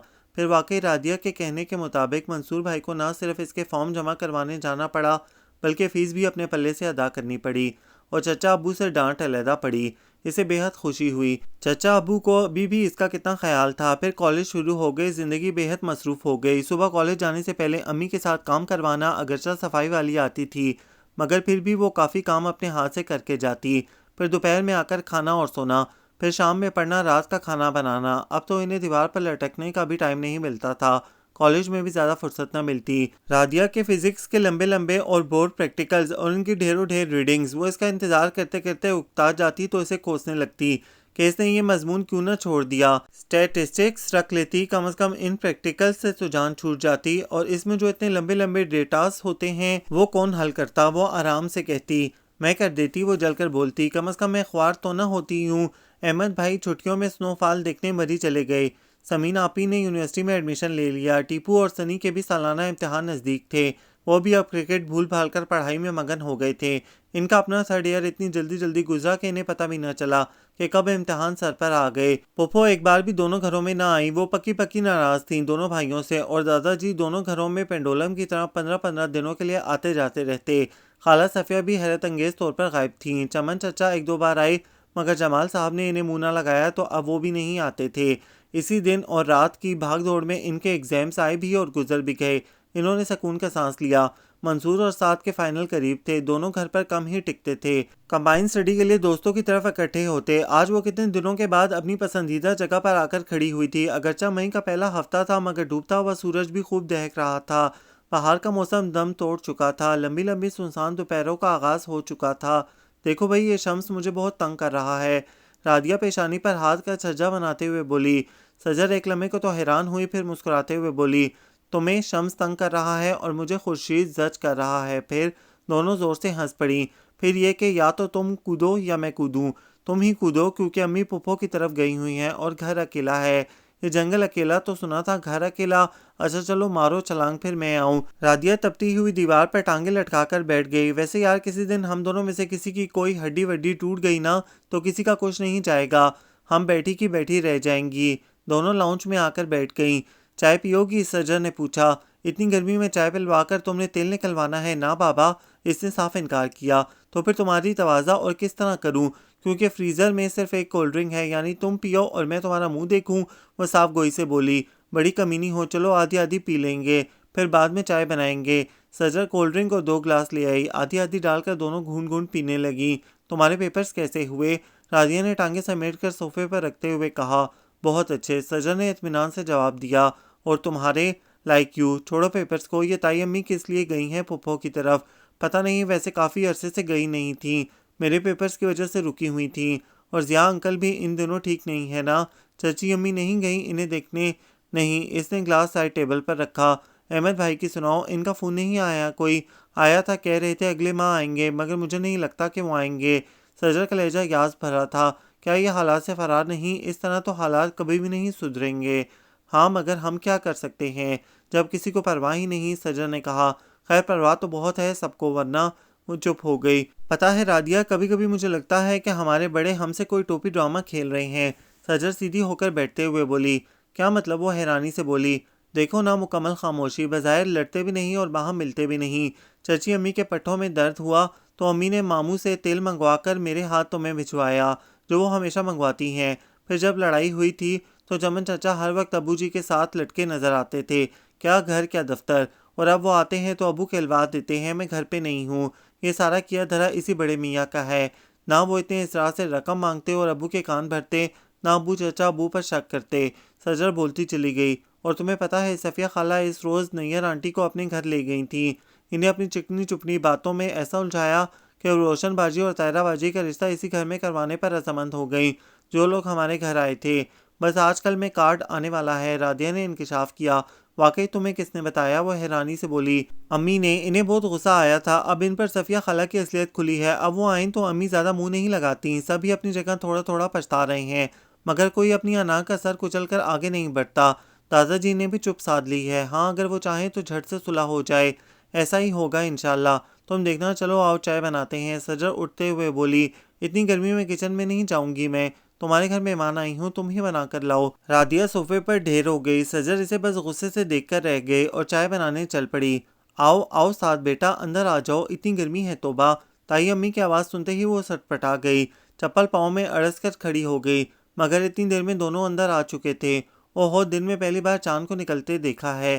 साथ ने कमरे में दाखिल होकर आंखें मलते हुए इसे देखकर इतनी आहिस्ता से कहा कि ताई अम्मी ने तो सुना ही नहीं। अस्सलाम वालेकुम ताई अम्मी। इसे और कुछ ना सूझा तो ताई अम्मी को सलाम कर डाला। इन्होंने एक लम्हे को इसे देखा और फिर वालेकुम कहकर बेनियासी बनकर बैठ गईं। सजर सजर, कहाँ हो तुम? वो सजर को आवाज़ें देने लगी। रादिया परेशान खड़ी थी, खड़ी रहे या भाग जाए, और साथ इसके सामने बैठा इसकी हालत का लुत्फ उठा रहा था। इसकी धीमी धीमी मुस्कुराहट देखकर इसका जी जल रहा था। जी चाह रहा था कुशन उठाकर इसको आंखों पर दे मारे। जी अम्मी, आप आ गईं? सलाम साद भाई। सजर चाय के मग उठाए हुए अंदर दाखिल हुई। नजर नहीं आता गेट खुला छोड़ा हुआ था। वो खफगी से बोली। वो शर्मिंदा हो गई। गली सुनसान पड़ी है बाहर। जाओ अब भाई के लिए कोल्ड ड्रिंक फ्रीजर में पड़ा है, ले आओ। इनके ऑर्डर पर वो शशोपंच में पड़ गई। पेप्सी का खाली टिन मेज पर पड़ा था और गिलास भी। अम्मी फिर भी इसे गुस्सा आ गया। वो चुप रही और वो शायद खुद ही समझ गई। अच्छा स्क्वैश ले आओ। सजर किचन की तरफ चल पड़ी। एक तो बला की गर्मी है पर लोगों को घर में चैन नहीं पड़ता। रादिया पर घड़ों पानी पड़ गया। जब से खालू का इस जहां फानी से गुजर हुआ है, ये खाला सफ़िया तो अलिफ हो गई हैं एकदम नंगी तलवार। जब चाह किसी की गर्दन पर बरस पड़ी। और ये तुम क्यों खड़ी हो, जाओ घर, वो इधर ही गई हैं। हमें आते इन्होंने देखा है। अब अगर इन्हें पता चल गया कि तुम यहाँ हो और साथ भी एक नया फसाना बना लेंगी। और मसालों की इनके पास कमी नहीं। कितना समझाया था मैंने सायरा को कि कभी खाला सफ़िया की बातों में ना आना। हरफों की बनी है वो, बंदे की नज़रों को कुछ का कुछ मफहूम दे देती हैं। पर सायरा क्या समझती, तुम्हारे ताया भी कच्चे कानों के निकले। इनके अल्फाज अभी नोके ज़ुबान पर थे कि खाला सफ़िया गर्मी से घबराई बोलती हुई सीधी अंदर आ गईं। इन्हें देखते ही जोहरा धक से रह गईं। खड़ी हुई रादिया के गोया हाथों के तोते उड़ गए और साथ परेशानी में खड़ा हो गया। अच्छा मामी जी, मैं चलता हूँ। वो दरवाजे की तरफ बढ़ा मगर दरवाजे के आगे तो खाला दोनों हाथ कमर पर टिकाए अंगेज बदना खड़ी थीं। कुछ देर तो वो सूरत हाल को समझती रहीं। फिर साथ से कहने लगी, ए मियाँ बैठो, ऐसी भी क्या जल्दी। अब अगर मोमानी ने मुलाकात का एहतमाम करवा ही दिया है तो भागते क्यों हो, बैठो बैठो। इन्होंने इसका हाथ पकड़ा और दोबारा सोफे पर बिठा दिया। और रादिया की तो गोया किसी ने टांगों से जान निकाल ली। ताई अम्मी का खर्चा दुरुस्त साबित हुआ था। सजर स्क्वाइश की ट्रे लिए अंदर आई और एक लम्हे को वो भी परेशान हो गई। फिर संभलते हुए सलाम किया और ट्रे मेज़ पर रख दिया। मैं पहले सायरा की तरफ गई थी, वो सो रही थी। समीन जगाने लगी तो मैंने कहा रहने दो, इतने में इधर से हो आती हूँ। मुझे पहले ही शक था कि रादिया इधर नहीं है और जोहरा के साथ साथ। मैंने तो सुना था तुम्हारे इम्तिहान हो रहे हैं। इन्होंने साथ को मुखातिब किया। जी, इसके मुंह से फ़कत जी ही निकल सका। हाँ तो भाई, पढ़ पढ़ कर भी तो आदमी बेहाल हो जाता है, मुई खुश्क पढ़ाई। उन्होंने ताइद तलब नज़रों से सबकी तरफ देखा। सारा दिमाग चाट लेती है, थोड़ी थोड़ी तफरीह भी तो होनी चाहिए ना। इन्होंने आंखें मटकाते हुए सबके सुते हुए चेहरों को देखा और मज़े से आगे बढ़कर स्क्वाइश का ग्लास उठाया और मुंह को लगाया। पता नहीं कब से प्यासी थी कि एक ही सांस में घटाघट पूरा ग्लास चढ़ा गईं।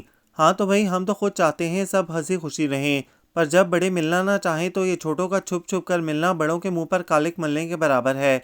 हाँ, वो सांस लेने को रुकी तो जोरा बेगम से मजीद बर्दाश्त ना हो सका। हद करती हैं खाला, आप भी। साथ मुझे छोड़ने आया था और रादिया सजर से मिलने आई थी। हमारे तो फरिश्तों को भी इल्म नहीं था कि आई हुई है और आपने कहानी बना ली। और अगर बिलफर्ज ऐसा हो भी गया है तो कौन सा गुनाह किया है इन्होंने। मामूली रंजिशों से खून का रिश्ता ख़त्म नहीं हो जाता, हर बात की कोई हद होती है। आप तो जहर उगलने लगी। बच्चों से ऐसी बातें करते हैं, वो अदब के मारे चुप हैं और आप बढ़ती जा रही हैं। जोरा बेगम ने इन्हें खरी खरी सुना डाली। चलो रादिया, तुम और साथ बेटा आप भी जाओ, पढ़ना होगा तुम्हें जाकर। और सजर, तुम्हारे अबू ने रात को दावत में जाना है, इनके कपड़े निकाल कर प्रेस करो।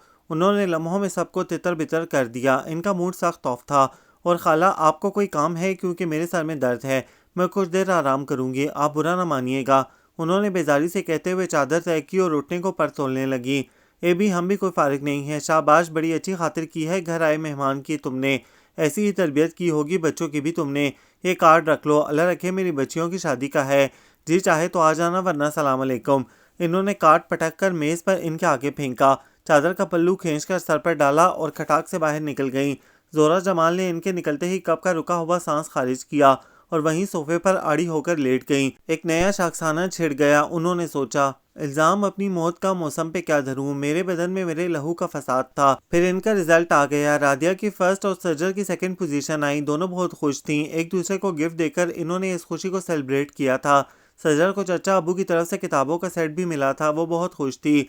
अहमद भाई सिर्फ 2 दिन के लिए आए, इसको और रादिया को गिफ्ट देकर गए। इसने कितना कहा था कि समीन आपी का भी प्रीवियस का रिजल्ट आने वाला है, इनका भी एडवांस गिफ्ट दे दें, मगर इन्होंने सुनी अनसुनी कर दी। फिर गर्मा की छुट्टियां आ गईं। इन्होंने कितनी बार सफ़ीना पुप्पो की तरफ जाने का प्रोग्राम बनाया, मगर रादिया को इजाज़त न मिली। चची अम्मी और पुप्पो के दरमियान इख्तलाफ बढ़ गया था। सफ़िया खाला ने दोनों भाभियों के खिलाफ पुप्पो के बहुत कान भरे थे, इसलिए छुट्टियों में भी घर के काम और पढ़ाई में वो सुबह और शाम करती रहीं। फिर कॉलेज खुल गए। मंसूर भाई और साद भाई दोनों का फाइनल का रिजल्ट आ गया था। दोनों बड़ी अच्छी पोजीशंस के साथ कामयाब हुए थे। मंसूर को फार्मास्यूटिकल और साद को किसी कंस्ट्रक्शन कंपनी में मुलाजमत मिल गई थी। दादाजी और भी बूढ़े हो गए थे और चुप भी बहुत। पहले पोते पोतियों में वो घुल मिल जाते थे। बेटों के साथ लंबी लंबी गुफ्तगू की महफिलें, बहुओं से प्यार मोहब्बत और अब तो जैसे इन्होंने हर चीज़ से किनारा कर लिया था जब से दोनों घरों में दीवार हुई थी। इन सब के दरमियान एक अजनबियत सी हाइल हो गई थी। इनके दोनों बेटे इनके फ़र्ज से गाफिल तो नहीं हुए थे, मगर इनकी इस बुनियादी ज़रूरत से ज़रूर आंखें चुरा रहे थे, जिसके ना होने से वो इन सब के दरमियान अजनबी से बन गए थे। चुपचाप बिस्तर पर पड़े रहना, इधर हो या उधर, इन्हें कोई फ़र्क नहीं पड़ता था। इन्हें लगता कि इनकी फ़ालियत ख़त्म हो गई है, वो एक फ़ालतू पुर्जा हैं जिसकी अब किसी मशीन को ज़रूरत नहीं, और बेमकसद होने का एहसास ही इतना तकलीफ दे था जिसे कोई नहीं समझ सकता था। जब तक वो प्रेस जाते रहे इनकी सेहत अच्छी रही, फिर एक बार सीढ़ियों से इनका पैर फिसला जिससे इनकी रीढ़ की हड्डी को शदीद ज़रब आई थी, जिसके बाद वो ज़्यादा देर तक बैठ नहीं सकते थे। इनके बिजनेस पार्टनर ने प्रेस में खूब घपले किए कि वो परेशान हो गए। इन्हीं दिनों चचा अबू मुलाजमत से रिटायर्ड हुए थे। इन्होंने किताबों की दुकान खोलने का इरादा किया था। दादाजी ने इनसे कहा कि पहले वो प्रेस के मामले को देख लें, क्योंकि ये शराकत इन्हें अब निपटी नज़र नहीं आ रही थी। अबू जी इन दिनों मसरूफ़ थे। इन्होंने भी चचा अबू से कहा तो इन्होंने दिन रात एक करके इस शराकत को ख़त्म करवा दिया।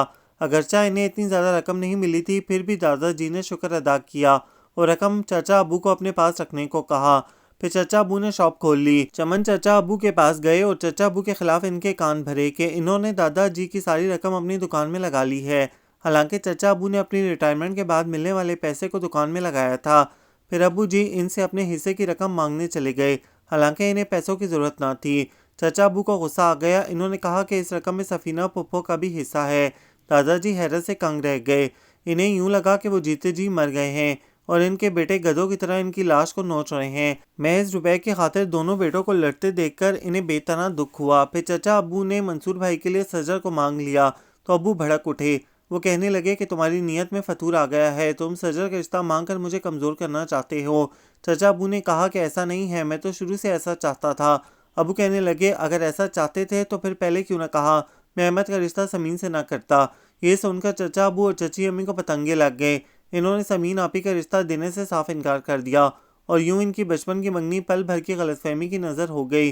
सिर्फ यही नहीं, फिर शाम से पहले अबू ने दफ्तर से अपने सेक्रेटरी के साथ मजदूरों को भेजकर पिछले सहन और आगे लॉन के बीच दीवार खड़ी करवा दी। फिर इस ज़रा सी रंजिश को सफ़िया खाला और चमन चाचा ने खूब हवा दी और सजर मगरिब की अजानें हो रही हैं, उठकर लाइटें जलाओ। अम्मी की आवाज़ सुनकर वो हड़बड़ा कर उठ बैठी। वो दादाजी का कमरा साफ करने आई थी और फिर कुर्सी पर बैठकर पता नहीं कब यादों में गुम हो गई। इसने उठकर लाइट जलाई और बाहर आ गई। मौसम बदल रहा था। अक्टूबर का महीना ख़त्म हो चुका था। दिन छोटे हो गए थे और शामें तवील। दोपहर ढलते ही झक्कर से चलते और सारे में धूल फैल जाती। कॉलेज से आकर सजर को दोबारा घर साफ करना पड़ता तो वो झुंझला जाती।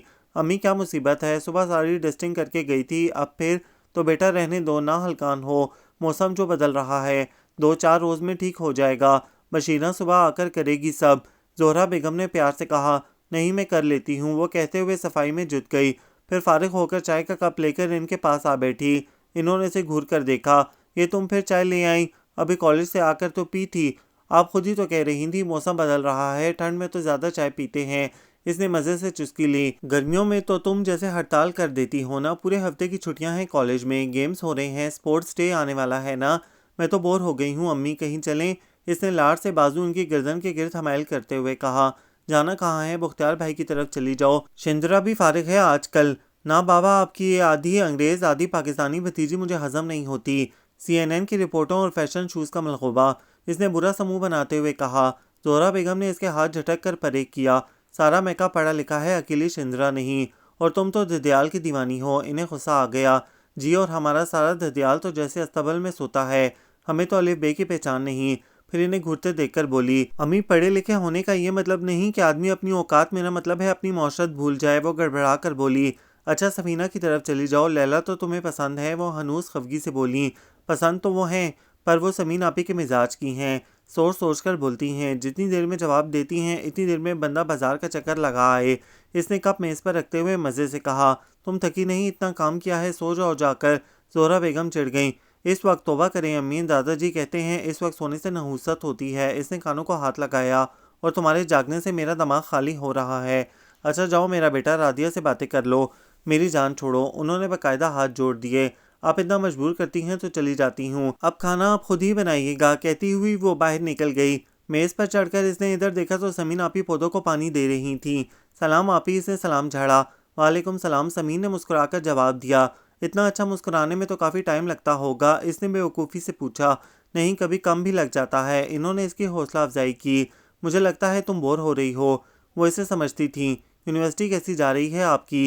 यूनिवर्सिटी कहीं नहीं जाती, हम आते जाते रहते हैं। अच्छा, मैं रादिया को भेजती हूँ। क्यों, मुझे डर लग रहा है आपको? वो खफगी से बोली। अच्छा, अगर कोई इतने हसीन चेहरे से भी डर सकता है तो इसे पहली फुर्सत में आंखों के डॉक्टर के पास जाना चाहिए। वो मुस्कुराते हुए कहकर अंदर चली गईं। इसे शुरू से ही समीन आपी बहुत अच्छी लगती थी, नाजुक सी। इनको देखकर लगता कि लफ्ज़ फ्रजाइल इनके लिए ईजाद हुआ होगा। धीमे लहजे में बात करना और मुलायमत से मुस्कुराना, इन दो बातों की तो कुछ अरसा इसने कॉपी करने की भी कोशिश की थी, फिर मायूस होकर छोड़ दी। हेलो, राधिया की आवाज़ ने इसके ख्यालों का सिलसिला तोड़ दिया। मैं हिल नहीं सकती वरना मेज़ हिल जाएगी, और अगर मेज़ हिल, बस बस मुझे पता है आगे क्या होगा। राधिया ने इसके मुंह पर हाथ रख दिया। कल कॉलेज जाओगी? इसने नफ़ी में सर हिलाया। मैं भी सोच रही हूँ ना जाऊँ। मेरा तो दिल हर चीज़ से उचाट हो गया। सजर ने बेजारी से कहा। ओहो, खुदा खैर करे, ज़रूर दिल के अंदर कोई गड़बड़ है। राधिया ने इसे छेड़ा। हटो भी, हम बेजार बैठे हैं। मगर हम तो खड़े हैं, राधिया ने मसनूई हैरत से कहा। फैमिली फ्रंट कम देखा करो, सारे डायलॉग मुझ पर आजमाती हो। इसने बेजारी से कहा। दिसंबर टेस्ट की तैयारी शुरू कर दी? हाँ, आजकल टाइम टेबल बनाऊंगी। तुमने रॉबर्ट फ्रॉस्ट की वो नज़म पढ़ी है, हाउ फैसिनेटिंग मेंडिंग वॉल? वो आंखें बंद करके बोली। ये तुमने कहाँ पढ़ी होगी, तुम्हारी तो एक ही बुक है, इंग्लिश की सड़ी हुई। तुम जैसे साइंस के दीवानों का शायरी जैसी नाजुक सेंस से क्या वास्ता? देखो, तुम मुसलसल मेरे जज्बात को मुस्तैल कर रही हो। ऐसा ना हो कि मैं तुम्हें हिला दूं। सारी नज़ाकतें समझ में आ जाएंगी। वो गुस्से से बोली, फिर जब्त करके बोली। अच्छा, क्या कहा है तुम्हारे रॉबर्ट फ्रॉस्ट ने? कहा तो कुछ नहीं, इसे हमारे घर के बारे में पता चल गया है। वो लापरवाही से बोली। हैं, क्या मतलब? मेरा मतलब है इस दीवार के बारे में। वो कहता है हम इंसान सिर्फ दीवारें खड़ी करने में लगे हुए हैं, जिससे हम एक दूसरे से दूर होते जा रहे हैं। ये फासले हमारे दिलों के दरमियान बढ़ रहे हैं। राधिया कुछ देर चुप रही, फिर बोली। कभी कभी ये दीवारें हिजाब का काम देती हैं। जैसे अब हमारे दरमियान रंजिश आ गई है, अगर ये दीवार ना होती तो ये रंजिश शायद खून रेज लड़ाई में बदल जाती। तुम्हारे ख्याल में ये बेहतर है? अगर घर की छत कमज़ोर पड़ने लगे तो क्या हमें दीवारों के साए में पनाह लेनी चाहिए? लेकिन कब तक? एक ना एक दिन तो हमें इन दीवारों से बाहर आना पड़ेगा। और आसमान की छत कितनी मजबूत और पायदार सही, घर से बेहतर नहीं। हमें घर को अंदर से महफूज करना चाहिए, ना कि दीवारें उठानी चाहिए। अगर ये दीवार ना होती तो गलतफहमियाँ और कदूरतें और बढ़ जाती। राधिया अपनी बात पर अड़ी हुई थी। महज मफरूज़ों की बिना पर हम दीवारें नहीं खड़ी कर सकते। अगर एक के दिल में दूसरे के खिलाफ मैल आ जाए तो एक दूसरे से कटने के बजाय दिलों के आईने साफ करने की कोशिश करनी चाहिए। मगर ये कोशिश कौन करेगा?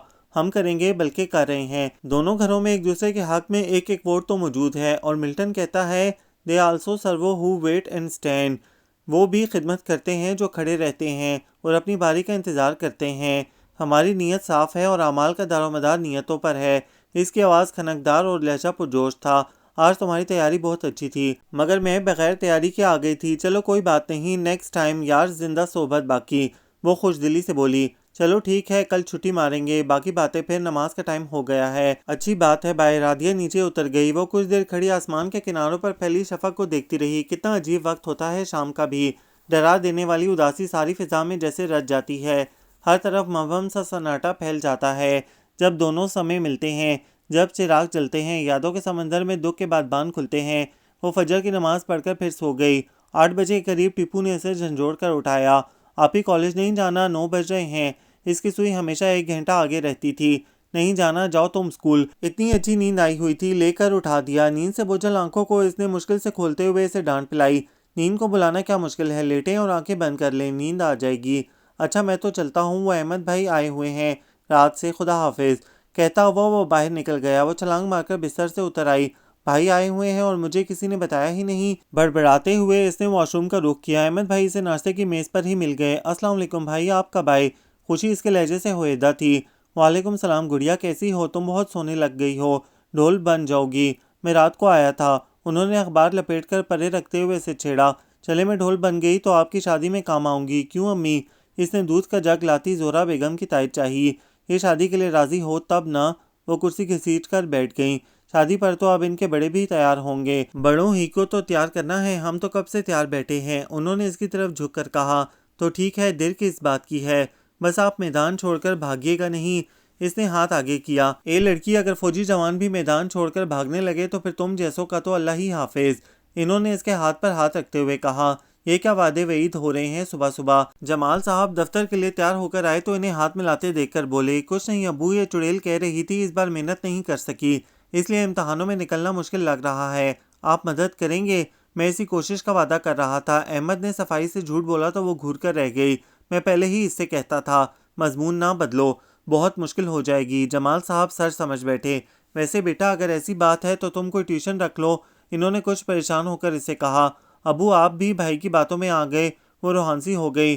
अच्छा तो अहमद, तुम मजाक कर रहे थे। मैं भी सोचूं, मेरी बेटी तो बहुत लायक है और मैंने सोचा हुआ है कि अगर इसके नंबर्स अच्छे आ गए तो मैं इसे LLB करवाऊंगा। वो नाश्ता करते हुए बोले, अगर अबू का इरादा ऐसा है फिर तो फेल होने के लिए मुझे आपकी सिफारिश की ज़रूरत पड़ेगी। इसने अहमद के कान में सरगोशी की। Sure sure, why not. Ahmad ने सर हिलाते हुए हामी भरी। अहमद, तुम्हारा क्या प्रोग्राम है आज? इन्होंने पूछा। मैं आज आराम करूंगा खूब। दादाजी से और अम्मी से ढेरों बातें होंगी और आपका इंतज़ार करूंगा। और बिल्ली, तुमने कॉलेज नहीं जाना है? अहमद ने इससे पूछा। नहीं, आज हम आपके एजाज़ में छुट्टी करेंगे। मैं चाय बनाकर लाती हूँ। बेटा, मेरे लिए तो रहने देना, मैं दफ्तर जाकर पी लूँगा। अच्छा अहमद बेटा, मैं शाम में जल्दी आने की कोशिश करूँगा, फिर बातें होंगी। ओके, खुदा हाफिज़। खुदा हाफिज़ अब्बू, दोनों यक जुबान होकर बोले। वो चाय बनाने किचन में आ गई। फिर सारा दिन इसका बेहद मसरूफ़ गुजरा। अम्मी तो अहमद भाई के साथ दादाजी के कमरे में बैठ गईं। वो किचन में हलकान होती रही। हालांकि अहमद ने इसे 2-3 बार बुलाया कि काम रहने दो और हमारे पास आकर बैठो, मगर इसका दिल ना माना। इतनी मुद्दत के बाद भाई घर आए और मैं एक आध डिश पर टरखा दूँ। दोपहर के खाने के बाद इसने नमाज़ पढ़ी और फिर लाउंज में ही सोफे पर ढेर हो गई। थोड़ी देर गुजरी थी कि अहमद भाई ने इसे आवाज़ दी। सजर, सो गई हो क्या? नहीं भाई, इसने सुस्ती से जवाब दिया। बाहर देखो, शायद राधिया बुला रही है तुम्हें। वो किचन से पानी का ग्लास लेकर निकले। एक ही लड़की है मेरी नींद की दुश्मन। खुद तो मोहतरमा पकी पकाई पर आकर बैठ जाती हैं। खुद हाथ पाँव हिलाने पड़े तो पता चले। वो इसे कोसती हुई बाहर आ गई। क्या है, चैन नहीं तुम्हें? धूप में मुश्किल से आंखें खोलते हुए बोली। तुम्हें क्या मार पड़ी है? राधिया मज़े से बोली। मेरी शक्ल ही ऐसी है। वो गुस्से से ऊपर चढ़कर बोली। रोएगा बेचारा जो तुम्हारे पल्ले बंधेगा। तुम भी इसके साथ रो लेना। वो बेजारी से बोली। सुबह से काम कर करके थक गई हूँ। अब 2 घड़ी को लेटी थी कि तुमने सुर फूंक दिया। ओहो, तुम्हारे क्या खास मेहमान आए थे? तुम्हें तो ख्वाब भी शायद खास मेहमानों के आते हैं। अहमद भाई आए हुए हैं, वो चिढ़कर बोली। अच्छा चलो, ये तो अच्छी बात है। फिर इसकी तरफ झुकते हुए बोली, पता है अम्मी आप ही की बात तय कर रही हैं। इनकी किसी कज़न का बेटा है, चार्टर्ड अकाउंटेंट। अम्मी अबू 1-2 रोज़ में दादाजी से पूछने आएंगे। सजर धक से रह गई। बकवास नहीं करो, वो काफ़ी देर बाद बोली। सच कह रही हूँ, अब तो अबू भी राजी हैं। वो चुप रही। मुझे तुम्हारी तबीयत ठीक नहीं लगती, तुम जाकर आराम करो, इसने सजर के परेशान चेहरे को देखते हुए कहा।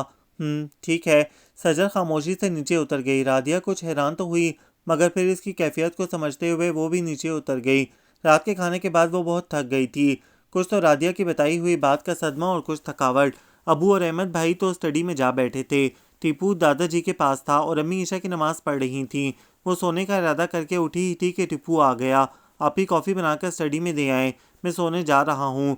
वो खोल कर रह गई, पर मरता क्या ना करता कि मुज़दाक उठी, कॉफ़ी तैयार की और ट्रे में रखकर स्टडी की तरफ आई। दरवाज़ा खुला हुआ था। अबू की आवाज़ बाहर तक आ रही थी। अब जबकि ऐसा मुमकिन नहीं, तुम्हें भी सब कुछ भूल जाना चाहिए। हम सब की बेहतरी इसी में है। अबू की आवाज़ ने इसके कदम रोक लिए। वो अहमद भाई का जवाब सुनने के लिए रुक गई। बेहतरी के बारे में आप या हम फैसला नहीं कर सकते, और क्या भूल जाना इतना आसान है? अहमद भाई की आवाज़ मध्यम थी। तो क्या करोगे? बैठकर राख को रेदोगे? राख? बचपन से एक ही नक्श, एक ही तस्वीर बिठाई आप लोगों ने हमारे दिलों में, और अब कहते हैं सब कुछ खुरच डालूं? वो तल्ख हो गए। मैं कब कहता हूँ खुरच डालो? वक्त गुजरने के साथ साथ खुद ब खुद मध्यम पड़ जाएगा, और अगर तुम इसके साथ एक नई तस्वीर लगा लो, अपने जहन को तैयार कर लो, तो शायद सब कुछ भूल ही जाओ। और फिर शिंद्रा बहुत अच्छी लड़की है। शिजरा का नाम सुनकर ट्रे इसके हाथ से गिरते गिरते बची। जिस लड़की के साथ वो 2 दिन नहीं गुजार सकती थी, इसका नफीस भाई सारी जिंदगी। उफ, अबू मेरा दिल कोई आर्ट गैलरी नहीं, एक के बाद दूसरी तस्वीर लगा लूं, और फिर शिंद्रा जैसी अल्ट्रा मॉडर्न लड़की नेवर। मैं ऐसा कभी नहीं कर सकता। अगर तुम ऐसा नहीं कर सकते तो क्या मैं जाकर हसान के पाँव पड़ूं? वो गरज कर बोले। और क्या यही कुछ सीखा है तुमने कि मैदान जंग में कमज़ोर पड़ते ही हथियार फेंक दो, पसपाई इख्तियार कर लो? अहमद भाई कुछ देर चुप रहे। मैदान जंग में हमारा मुकाबला दुश्मन से होता है, इन दुश्मनों से जो हमारे वतन के, हमारे मजहब के, हमारी मौशरत के और हमारे घरों के दुश्मन होते हैं। चचा अबू से इनमें से हमारी कौन सी दुश्मनी बनती है? वो हमारे अपने हैं। आपके भाई, ये घर हमारा है, आपका, इनका, दादाजी का। फिर आप इसे मैदान जंग क्यों समझ रहे हैं? अबू जी, हमें एक चीज़ सिखाई जाती है, मजबूती और इस्तकामत। अपने इरादे की मजबूती। अगर हमारे इरादे कमज़ोर पड़ जाएं तो हथियार हमारे कुछ काम ना आएंगे। हमारी मजबूती ही हमारा हथियार है। ये मजबूती, ये अज़म मसमम अगर हमारे घरों के अंदर, हमारे दिलों के अंदर पैदा नहीं होगा तो हम कैसे मजबूत रह सकेंगे। अगर हम खुद अपने घरों की बुनियादों को कमज़ोर करेंगे, इनके अंदर कदूरतों की दीवारें उठाएंगे, तो सोचें दुश्मन हमारे साथ क्या नहीं कर गुजरेगा। अगर हमने अपने दिलों की ये रंजिशें दूर ना की तो नफरतों की आंधियां हमें तिनका तिनका कर देंगी। फिर हम कभी सिमट ना पाएंगे। आपके बाहमी इख्तलाफात का दूसरों ने कितना फ़ायदा उठाया है ये मुझसे बेहतर आप जानते हैं। वो चुप हो गए। हो सकता है तुम ठीक कह रहे हो, फिर भी मैं इससे माफ़ी नहीं मांगूंगा। ये मेरी अना का मसला है। काफ़ी देर बाद जमाल साहब की आवाज़ आई। आप माफ़ी मत मांगें, मगर इनकी तरफ से अपना दिल साफ कर लें। वो मैं कर लेता अगर वो मंसूर का रिश्ता मांगकर मुझे ब्लैकमेल करने की कोशिश ना करता। ऐसी कोई बात नहीं। वो भला ऐसा क्यों करेंगे, और अगर ऐसा करते भी तो इनका अपना नुकसान भी बराबर का होता। और रही रिश्ते वाली बात, तो ये इन्होंने मंसूर के इसरार पर कहा था। वो सजर को शुरू से पसंद करता था। इस नए इंकशाफ पर इसका दिल धक धक करने लगा। और हर शख्स को अपनी पसंद को हासिल करने का इख्तियार है। आप वकील हैं, मुझसे बेहतर जानते हैं। मसला मेरा या समीन का नहीं है, यह हमारी बका का मसला है। अबू, इज़्ज़त एक रात में नहीं बन जाती। हाँ, हमारे गलत फैसलों से एक रात में ख़त्म ज़रूर हो सकती है। आप ठंडे दिल से सोचें। यह हम सब की बका का मसला है। दादाजी के एतबार भरोसे का मसला है। आप बड़े हैं, आपको अपना दिल भी बड़ा करना होगा। ये दीवार आपने उठवाई थी, आप ही को इसे गिराना होगा। फिर एक तवील खामोशी का वक्फा आया। काफ़ी तो अब बेकार हो चुकी थी। इसने बर्तन सिंक में रखे और निढाल कदमों से अपने कमरे की तरफ चल पड़ी। सुबह वो अभी नाश्ता ही कर रहे थे कि सफीना और पुप्पो आ गईं। सब इन्हें देखकर खुश हो गए। पुप्पो किसके साथ आई हैं? इधर आ जाएं। इसने दादाजी के साथ वाली कुर्सी खाली कर दी। साथ के साथ आई हूँ। क्या लोगी सफीना तुम? जोहरा ने इनसे पूछा। कुछ नहीं भाभी, नाश्ता करके आई हूँ। अब्बा जी, आपने कर लिया नाश्ता? वो दादाजी से बोली। हाँ बेटा, कर लिया। तुम कुछ लो ना। नहीं, वो कतियत से बोली। सब इनके चेहरे की तरफ देखने लगे। वो कुछ परेशान लग रही थीं। अच्छा तो चलो फिर पीछे सहन में चलकर बैठते हैं। मुझे तो यहाँ सर्दी लग रही है। दादाजी लाठी पकड़कर खड़े हो गए। अहमद ने इनका हाथ पकड़ लिया और इन्हें सहारा देकर बाहर ले जाने लगे। जमाल साहब का फ़ोन आ गया, वो सुनने चले गए। सजर ने बर्तन समेटने शुरू किए और किचन में लाकर रखे।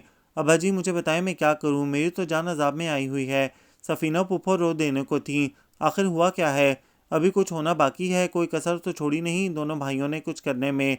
वो खफगी से बोली। कुछ बताओगी तो पता चलेगा। दादाजी जरा गुस्से में आ गए। लैला के ससुराल वालों ने नाक में दम किया हुआ है, तारीख मांग रहे हैं।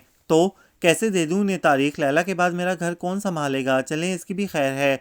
अब एक भाई कहता है इसे बुलाओगी तो मैं नहीं आऊँगा, और दूसरा कहता है वो आया तो मैं नहीं आऊँगा। मेरी तो शामत आ गई है। तुमसे ये सब किसने कहा? वो माथे पर शिकन डालकर बोले। कहना किसने था? खुद इन्होंने कहा। जमाल और हसान ने खुद तुमसे कहा? उन्होंने जोर देकर पूछा। अब्बा जी, आप भी बाल की खाल उतारते हैं। मैं झूठ बोल रही हूँ। इन्हें गुस्सा आ गया। जो मैं पूछ रहा हूँ वो बताओ, क्या इन दोनों ने तुम्हारे मुंह पर कहा कि वो शादी में शरीक नहीं होंगे? वो गरज कर बोले। सजर के हाथ से गिलास गिरते गिरते बचा। एक अरसे बाद इसने दादाजी की इतनी ज़ोरदार आवाज़ सुनी थी। नहीं, वो सफ़िया खाला ने बताया था। वो कमज़ोर आवाज़ में बोली। मुझे तो अफसोस होता है अपनी तरबियत पर। मेरी औलाद कानों की इस कदर कच्ची निकलेगी मैं तो सोच भी नहीं सकता था। वो दुखी होकर बोले। क्या तुम्हारे अपने दिमाग में भेजा नहीं है कि तुम अंधों की तरह दूसरों से अपने घर का रास्ता पूछती फिर रही हो? उन्होंने पुप्पो को झाड़ा। तो क्या करती? इन लोगों के रवैये देखे आपने? मैं नाराज़ होकर गई, किसी ने पलट कर खबर न ली। सब ने आंखें फेर ली। मेरी माँ आज जिंदा होती तो मैं देखती कैसे भाभियाँ मेरे साथ ऐसा करती। वो रोने लगी। बस करो सफीना, बाप तो अभी जिंदा है तुम्हारा। आपकी ढील ने तो ये दिन दिखाए हैं। तुम नहीं समझोगी। जब औलाद और घोड़ा मुंह जोर होकर बुदकने लगे तो इसके साथ सख्ती नहीं करनी चाहिए। इनको ढील देनी चाहिए और मुनासिब वक्त पर इन्हें लगामें डालनी चाहिए। इनके लहजे में तजुर्बे का निचोड़ था। इसी वक्त हसान और सायरा सहन में आए। अस्सलाम वालेकुम अब्बा जी। दोनों ने इन्हें सलाम किया। वालेकुम सलाम। आओ आओ, बड़े अच्छे वक्त पर आए तुम दोनों। अहमद बेटा, अंदर से कुर्सियाँ ले आओ। उन्होंने आवाज़ लगाई। जब अहमद कुर्सियाँ लेकर आए तो वो बोले। अपनी माँ और बाप को भी भेज दो ज़रा। अब्बा जी, हम आपसे ज़रूरी बात करने आए हैं। सायरा ज़रा कसमसा कर बोली। सफ़ीना, क्या बात है? नाराज़ हो हमसे? हसान साहब ने अपनी कुर्सी उठाकर पुप्पो के पास रखी और बैठते हुए बोले। जी नहीं, वो तर से बोली और फिर मुंह फेर लिया। तो फिर सलाम क्यों नहीं किया? किया था, आपने सुना नहीं?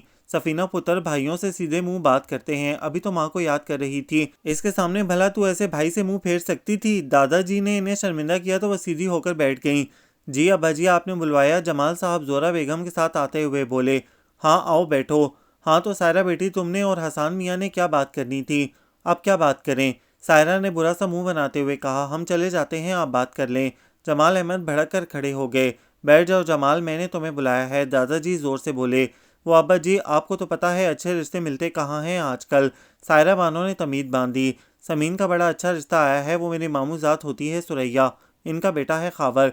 तो हम इस सिलसिले में बात करने आए थे। इन्होंने जैसे तैसे अपनी बात पूरी की और हसन साहब इनसे ऐसे लाताल्लुक बैठे थे जैसे इन्हें कोई गर्ज ना हो और वो यहाँ महज धूप तापने आए हों। सायरा बानो दिल में कुड़कर रह गईं। काफ़ी देर बाद अकील अहमद ने हंकारा भरा। जहाँ तक समीन का ताल्लुक है तो मेरा ख्याल है इसकी बात बहुत अरसा पहले मैं अहमद से तय कर चुका हूँ। इन्होंने सबकी तरफ देखते हुए कहा। इनकी इस बात पर सायरा बानो का दिल चाहा कि वो अपना सर पीट लें। यानी ये 2-3 सालों की बेकानगी इनके नज़दीक बेमायनी थी। वो तो ख़त्म हो गई थी जब इन्होंने दादाजी का गुस्से से सुर्ख होता चेहरा देखकर फिक्र अधूरा छोड़ दिया। किसने ख़त्म की थी? इनकी गरज पर सायरा बानो का दिल दहल गया। आज तो इनकी रीढ़ की हड्डी में भी कोई तकलीफ नहीं। इन्हें अपना दामन छुड़ाना मुश्किल हो रहा था। यूं लग रहा था जैसे समीन सिर्फ इनकी बेटी हो। हसन साहब मज़े से आंखें बंद करके बैठे थे। इन्हें गुस्सा आ गया। मुझसे क्या पूछते हैं, अपने बेटों से पूछें। इन्होंने बड़ी जुर्रत का मुजाहरा किया और वैसे भी मैं इन लोगों को ज़ुबान दे चुकी हूँ। वो तेज़ी से बोली। अपनी ज़ुबान की इतनी फ़िक्र है तुम्हें और मेरी बात का कोई लिहाज नहीं।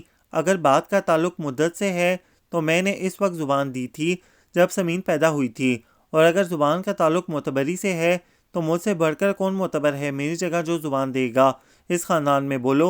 उफ, ये सोए हुए शेर को किसने जगा दिया? और सायरा बानो ने तो होंठ सी लिए। क्या पता ये सब अभी एक हो जाएं और बुराई मेरे सर आ जाए। इनके दिल में ख्याल गुजरा सो वो चुपकी होकर बैठ गईं। जमाल, तुमने इनकार किया? नहीं अब्बा जी। हसन साहब ने पहली बार चौंक कर भाई को देखा, फिर इन्हें मुस्कुराते देखकर हैरान रह गए। जोरा, तुमने? मैं क्यों करूँगी इनकार अब्बा जी, वो जैसे बिगड़ कर बोली। हसन, तुमने? नहीं अब्बा जी, मैं तो वैसे भी बेटी वाला हूँ, आपको तो पता है। उन्होंने अपने तई अपना वीक पॉइंट बताया। उन्होंने हंकारा भरा। किसी ने इनकार नहीं किया तो फिर सायरा तुम ये नया रिश्ता लेकर क्यों आई? जवाबदही पर इनके सर पर आ पड़ी। वो शोहर का मुंह तकने लगी। बीवी से नजरें मिलते ही हसन साहब आंखें चुरा गए। सायरा को गुस्सा आ गया। अब्बा जी, बेटे भी आपके और समीन भी आपकी। मुझे काले कुत्ते ने काटा था जो मैं ये रिश्ता लेकर आई थी। भाड़ में गया रिश्ता। मुझे तो ये यहाँ जलील कराने के लिए लाए थे। अंदर से सब एक हैं। वो रोती हुई उठ खड़ी हुई। सायरा, बैठ जाओ तुम, उन्होंने हुक्म दिया। वो नाचार बैठ गई। हाँ, तुमने ठीक कहा, अंदर से ये सब एक हैं, बस बाहर से कुछ लोगों ने बिगाड़ पैदा कर दिया था। जब इन्हें इसका एहसास हुआ तो इन्होंने अंदर की तरफ रुजू किया तो मामला साफ हो गया। अब जमाल, तुम उठकर हसन को गले लगाओ। उन्होंने जमाल साहब को हुक्म दिया। वो कुर्सी पर पहलू बदल कर रह गए, फिर उठकर खड़े हो गए और हसन साहब की तरफ देखने लगे जो आराम से अपनी सीट पर जमे बैठे थे। हसन, तुमने नहीं सुना? अब्बा जी, मैं इस वक्त तक नहीं उठूंगा जब तक ये मेरी मांगी हुई चीज़ मुझे नहीं देंगे। अगर ये अपने बेटे के हाथों मजबूर हो गए हैं तो मैं भी अपने बेटे की वजह से मजबूर हूँ। समीन तो आपकी बेटी है, आप इसका जो मर्जी करें। कैसी चाल चली थी इन्होंने। क्या ख्याल है जमाल तुम्हारा? दादाजी बोले। ये अब्बा जी अव्वल दर्जे का बेईमान है, पहले भी इसने इसी बात पर झगड़ा किया था। मैं इसको अपनी बेटी कभी नहीं दूंगा। जमाल अहमद हंसते हुए बोले। चले ना दें, मेरा बेटा आपके बेटे से ज़्यादा जोरावर है। वो खुद ही आकर अपना हक ले जाएगा। इसी डर से मैंने दीवार खड़ी करवाई थी। वो हंसते हुए बोले और भाई को गले लगा लिया। मेरा मसला जूं का तू है, मेरी तरफ तो कोई तवज्जो नहीं दे रहा। सफ़ीना एकदम उठकर खड़ी हो गई। बैठ जाओ सफ़ीना, अब हम तुम्हारे ही मसले की तरफ आ रहे हैं। लगता है मेरे मसले की तरफ पैदल आ रहे हैं। बाकी सबको तो चुटकियों में निपटा दिया। दीवार के दूसरी तरफ सांस की बड़बड़ाहट साफ सुनाई दी। एक लम्हे के लिए सब चुप होकर रह गए। मियाँ साहबजादे, ज़रा दीवार पर तो तशरीफ़ लाएं, दादाजी बोले। और बेसब्रे बनो। मंसूर ने इसकी कमर पर धप लगाई। साथ ऊपर आओ, सफ़ीना ज़ोर से बोली। वह धीरे धीरे सीढ़ी चढ़कर दीवार तक पहुंचा ही था कि नीचे से किसी ने सीढ़ी खींच ली। वह दीवार पकड़कर लटक गया और बोला, जी नाना जी, आप जल्दी मेरे मसले का हल बताएं, क्योंकि मैं इस सिचुएशन में ज़्यादा देर नहीं खड़ा रह सकता। हाँ तो सफ़ीना, तुम क्या कह रही थी? इन्होंने इसे नज़रअंदाज किया। नाना जी, मैं जाऊँ? इधर सारी याजूज माजूज मौजूद है जो दीवार को चाट रही है। अगर आप इजाज़त दें तो मैं भी इस कार खैर में शरीक हो जाऊँ। चुप करके लटके रहो, वरना तुम्हारा मामला लटक जाएगा। देखें अब्बा जी, मेरे तो ख्याल में अब कोई मसला रहा ही नहीं। अब जबकि इन सब के दिल साफ़ हो गए हैं तो आप मुझे सायरा भाभी से पूछने दें। मैं रादिया और साद की शादी की तारीख लैला के साथ रखना चाहती हूँ। इन्हें कोई एतराज़ तो नहीं? वो कनखियों से सायरा की तरफ देखते हुए बोली। हाँ तो सायरा, तुम क्या कहती हो? इन्होंने पूछा। जैसी अब्बा जी आपकी मर्जी। सायरा बानो ने अपने सारे हथियार फेंक दिए। चलो फिर तुम तीनों भी उठकर गले मिलो। याहू, साद ने जो हाथ छोड़कर नारा लगाया तो धड़ाम से दूसरी जानब जा गिरा। हाय साद बेटा, चोट तो नहीं आई? सफ़ीना तड़प कर उठी। नहीं अम्मी जी, कुछ पुराने जख्मों में नए दर्द जाग उठे हैं। इन जालमों ने सीढ़ी खींचकर अपनी कौमी रवैये की अक्कासी की है। मैं एक एक को देख लूँगा। वो शायद इन्हें धमकी दे रहा था, एक एक को नहीं, सिर्फ एक को, और वो तुम्हें कहीं और देखने भी नहीं देगी। यह आवाज़ अहमद भाई की थी। वो इधर कब पहुँचे? किचन में खड़ी सजर हैरत से सोच रही थी। ये कैसी अजीब बात हुई है। हिजाम में इसके घर बहारों का काफिला उतरा था। अक्टूबर का ये दिन कैसा उजला, कैसा निखरा था। इनके दिलों की तरह साफ शफाफ मोहब्बतों की बारिश में धुला हुआ। बाहर से आती सबकी हंसी ये कह रही थी कि अब गए दिनों का मलाल क्या करना। ये नावल आप सबको कैसा लगा, कमेंट्स में अपनी तफसीली राय से आगाह ज़रूर कीजिएगा। हमें इंतज़ार रहेगा। हमारे चैनल को लाइक करें, शेयर करें, सब्सक्राइब करें।